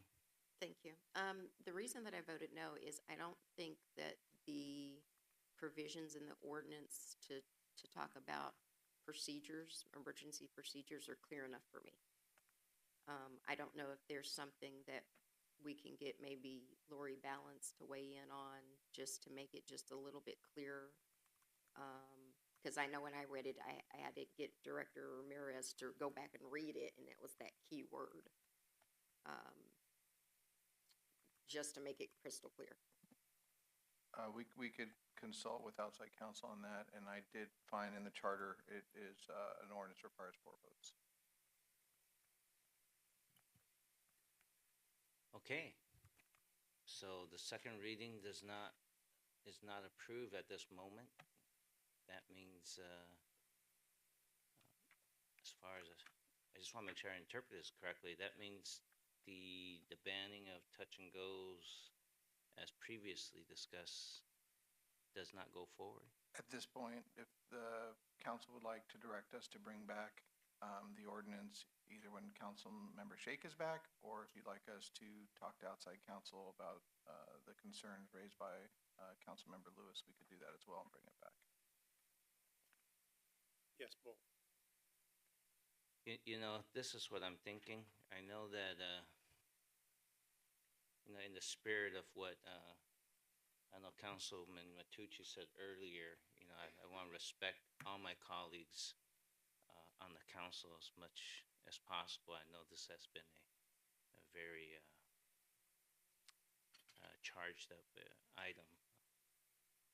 I personally would not have a problem that the staff take some time to work on the ordinance, and maybe we bring it back when we have a full council.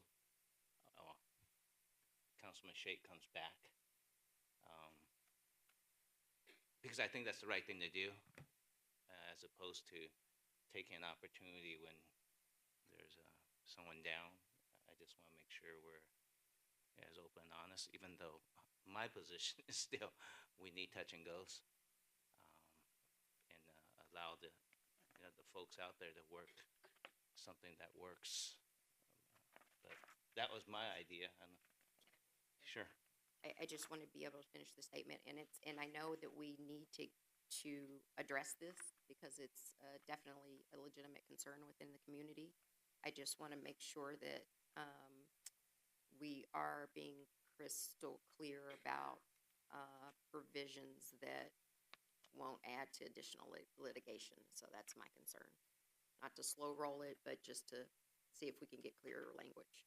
Your Honorable Mayor, members of the council, when there's an emergency that a pilot has to do, the city would not be able to override that or provide them a violation. We would have issues with even the FAA if we chose to do that. That is one of the reasons why every violation that comes about, we actually listen to the tower recording to find out if it was an emergency, if it was tower directed, what it was before we ever issue a letter or a violation to them. Anything short of that, then we would be jeopardizing the city and putting them in an uncomfortable position. So I'm very confident that if it was an emergency, and the pilot communities already know this right now, that when there's an emergency that they do not, that there's no violation with them. And we do put that in all of our marketing material that we send out. So whether it's spelled out very clearly how you might want that, we still cannot violate emergency procedure or something that's instructed by the FAA. I know you want to say something. I will at this point. Sean Megadich, General Services Director, Mayor, members of the council. I'll just speak from my experience with my years at the airport. I have seen violations, pilots, an aircraft have violations against them. I've seen them go in front of the noise hearing board, and everything is taken into account. Transmissions from the tower, tower direction, pilot requests, and I know from the past that even if a pilot is found guilty in front of the airport noise hearing board, they have appealable rights to the city council. So it would have an opportunity to come before your honorable body as well. Tower direction is very specific, and if the tower is directing an aircraft to do something, not at the pilot's request, there's never been a violation. The intent of this is training hours. Monday, it was decided by the council to not allow the low approaches on weekends or city recognized holidays, and to limit it from 10 to 6 Monday through Friday. It's pretty apparent that if a pilot is conducting training operations and conducting a series of low approaches during the hours of 10 to 6 Monday through Friday, it's going to be fine. If that's happening during a weekend, we'll be able to tell that pattern. If it's a one-off where a pilot is coming on and there's some sort of obstruction or anything on the anything on the runway or anything causing that pilot to have to do that missed approach, a low approach, that's all recorded on tower recordings. That's something that the pilot will be able to come in and talk to staff about even before going to the noise hearing board. So I agree with Mr. Ramirez that I'm pretty confident that we're in good shape on this.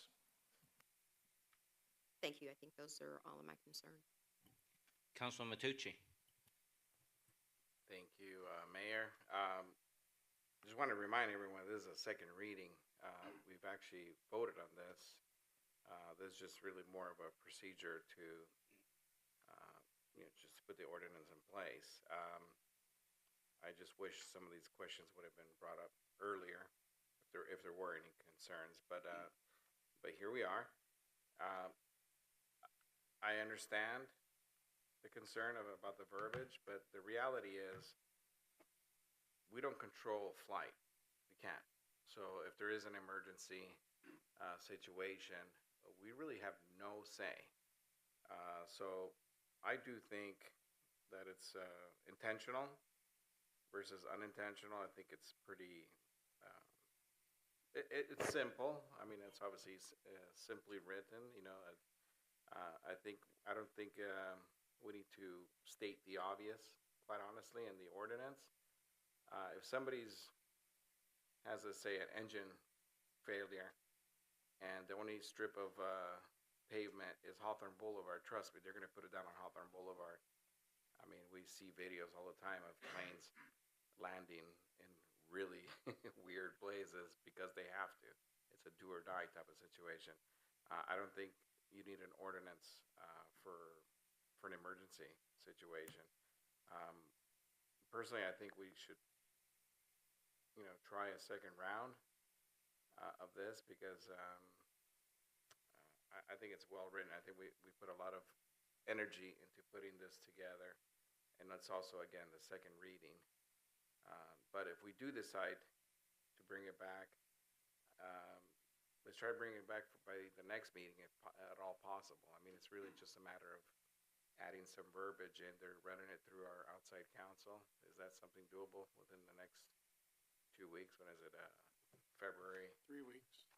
3 weeks? It'd be the 27th. 27th. Staff could, you know, look at it and see what we can turn around.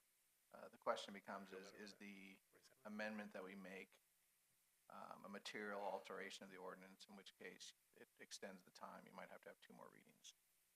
So we'll see. Like I said, staff will look at it and see how we do it. So that's just the only other thing that in our charter it says if there's a material alteration after an introduction, shall not be adopted unless 5 days after the date was the ordinance was originally so altered. In which case, if we bring it back on the 27th, that's when it's being altered. So you'd essentially have to have a reading after the 27th as well. Right. So quick question, because this is the second reading, if we were to take a round 2 and approve it by your chance, and we decide to bring back an item to amend it in the future, that's something that we can discuss. That can be done as wow. Hot mic. Aliens. That can be done as well. Okay. Well, I'd push for that so that we always have the option of amendment. I'd push that we approve it tonight and amend it later if we choose to do so. Thank you. Okay. As a matter of fact, whichever decision we make, we can always change it someday in the future if there's cooperation from the pilots in the community, right? So, Councilman Griffiths. Yeah, thank you, Mayor. I just want to concur with Councilmember Matucci's comments. I made a very specific effort in my regular meeting with staff on the airport issues to discuss the issue of safety concerns related to a potential violation of any of our ordinances. And safety concerns will always override our ordinances and not create a violation. We've heard that repeatedly here from staff tonight. I don't really see what the problem is, and I would concur that I'd like to see a second vote on this. And if there's some insistence upon making a modification, that we make that modification at a future time. Councilman Kaji. Thank you, Your Honor, and I think along with some of my colleagues, while I do appreciate concerns expressed by Councilwoman Lewis, and if that does necessitate a contact with our outside legal counsel for an opinion, I'm open to that. However, I prefer that we move this item forward since it has been fully discussed. We've had a public hearing on this.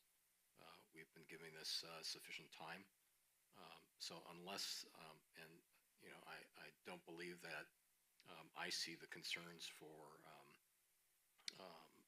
emergencies, and so I would rather act on this tonight. If it is necessary to make changes in the future, I think this council can do so. Thank you. Okay. Well, we did take action, and we did take a vote. So how does the council wish to proceed?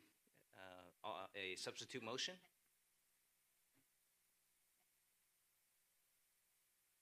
If it's possible, like we did on the earlier resolution, where we have requested a second vote, I would make that request, and my request would be to do so and to approve ordinance number 3929.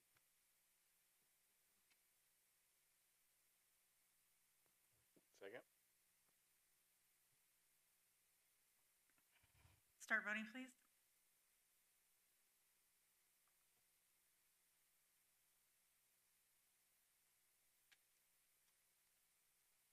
Your Honor, that motion passes with Councilmember Kalani recused, Councilmember Shake absent, and Mayor Chen voting no. Question for staff. With this passing, when would the implementation of this be? 30 days from tomorrow. Thank you very much. I'll go get Kalani. All right.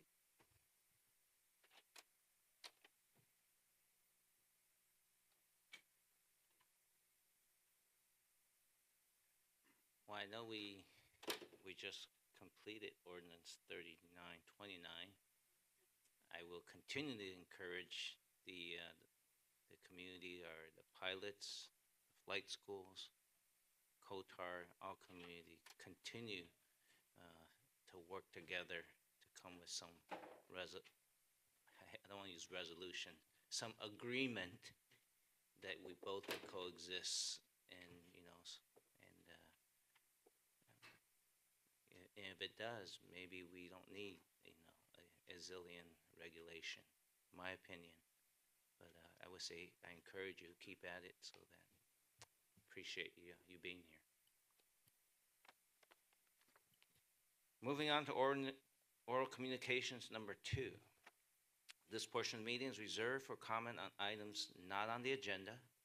Under the Ralph M. Brown Act, City Council cannot act on items raised during public comment, but may respond briefly to statements made or questions posed, request clarification, or refer the item to staff. Speakers under oral communications number 1 are only limited to oral communication number 1 or oral communications number 2, and no longer than 1 minute per speaker. Time starts when you come up to the microphone. If you're presenting handout, please provide 11 copies to the city clerk. Anyone wish to speak on oral communications number 2? And sir, just want to remember, items that are not on the agenda. That's right. Bill Tim Chizen, on January 18th, I sent you all an email about participating in STEM Day number 6, annual number 6.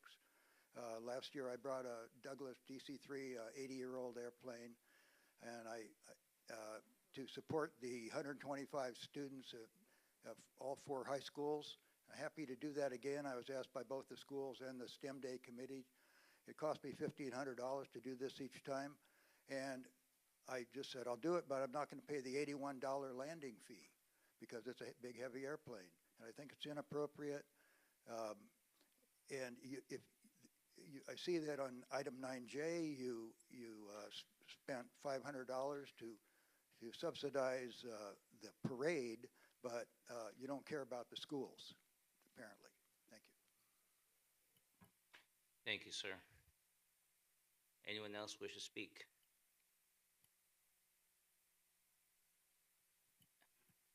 I just want to say that yesterday we lost a really great patriot, entertainer, Toby Keith.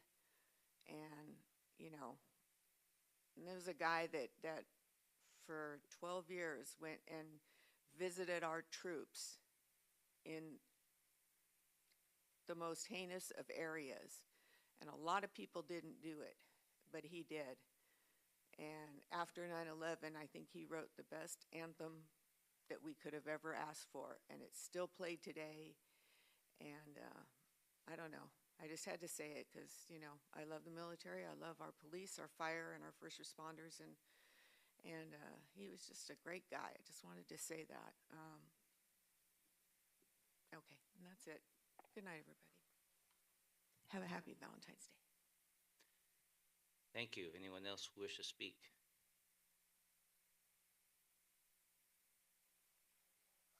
James Henry. I want to thank the mayor and the city manager for getting the TV working again so we can watch the city council meetings out in the lobby. I have a request. Can you turn up the sound a little higher? I'm having trouble hearing the proceedings. Thank you. Thank you.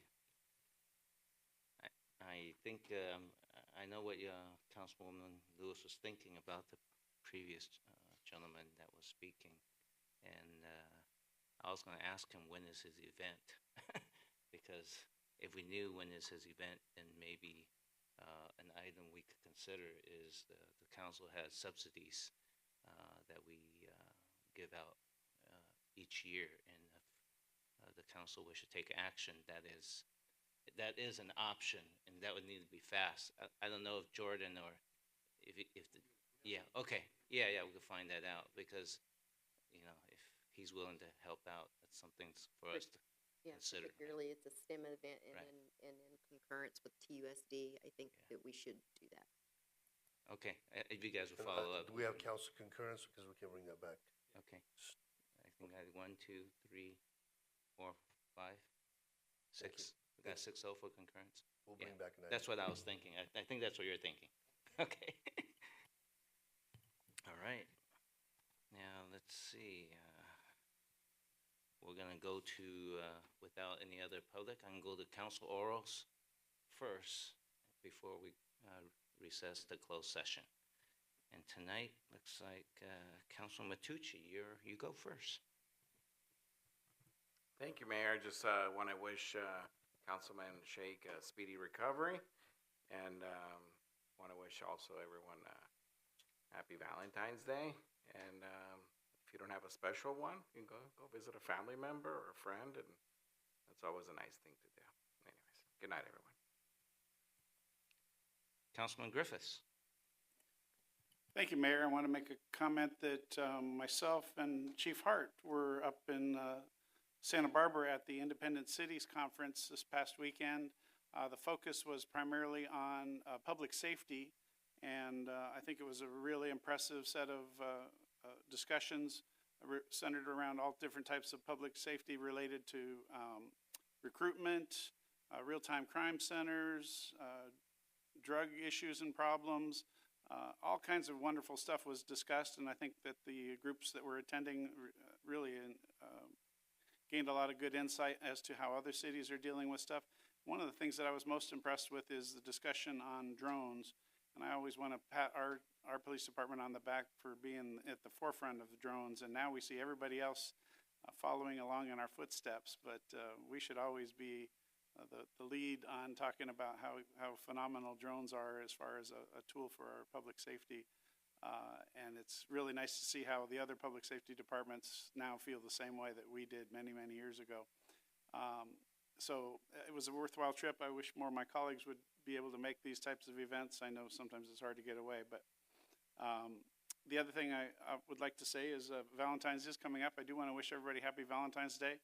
I'm going to have to be remote. I think the mayor and I and some of the staff will be in Washington, D.C., working with our legislators and various departments of the federal government to try to get some money for different projects that we're doing. So we're going to do a Valentine's Day remotely, but we'll be thinking of you. Thank you. Good night. Thank you. Councilman Kaji. Thank you, Your Honor, and I just wanted to say thank you to city staff, especially during this most recent rainstorm. It's impacted all of California and the whole West Coast, but just in looking at some of the inconveniences here in Torrance, they've been relatively mild compared to other parts of the state. So thank you very much to city staff for your dedication and hard work. Good night. Thank you. Councilwoman Kalani. Thank you, Mayor. And those were nice words, Councilmember Kaji. I wanted to wish everybody a wonderful Valentine's as well. My thoughts and prayers are with Councilmember Shake. And I found out something interesting today. Saturday, February 17th is actually Random Act of Kindness Day. So simple acts of kindness can quickly turn someone's day around. Hold a door open, call or text an old friend, share a smile. Good night. Thank you, Councilwoman Lewis. Also, thoughts and prayers for Council Member Shake, and especially his wife that has to deal with him. And so it wouldn't be a good thing if we didn't do this one as well, for Council Member Shake. And I do believe we may be celebrating a birthday tomorrow for somebody that's up here, somebody we might know. So happiest of birthdays to Mayor Chin, and wishing everyone a great Valentine's Day. Thank you. And I think I will be out remotely as well next during Valentine's Day, but isn't every day we celebrate Valentine's Day?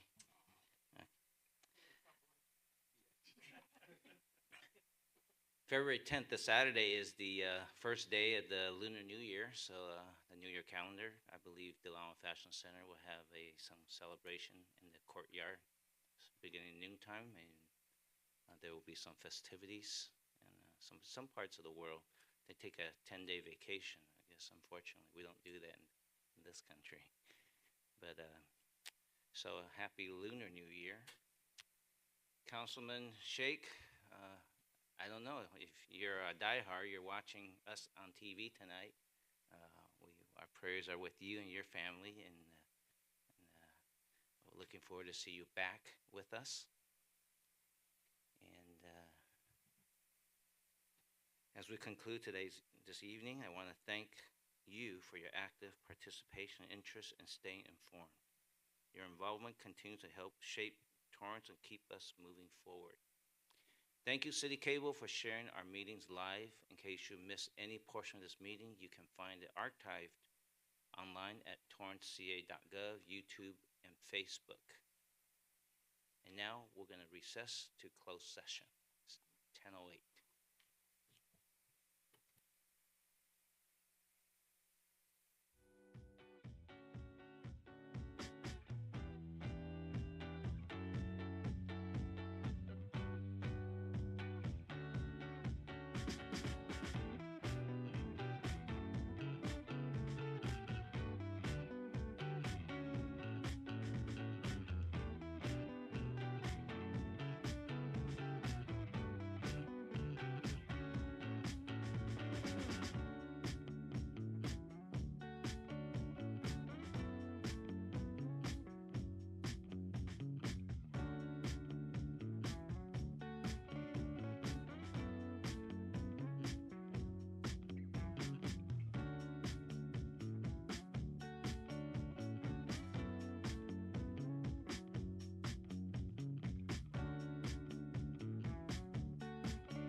2.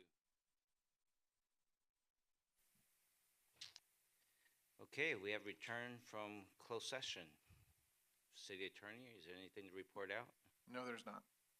Thank you. And I'll take a motion to adjourn tonight's meeting. Make a motion to adjourn tonight's meeting. Second.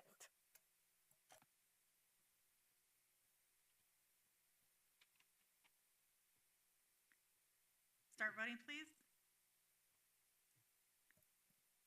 In honor of Councilmember Shake. Your Honor, that motion carries with Councilmember Lewis voting no and Councilmember Shake absent. Okay, thank you. Good night. 12:26.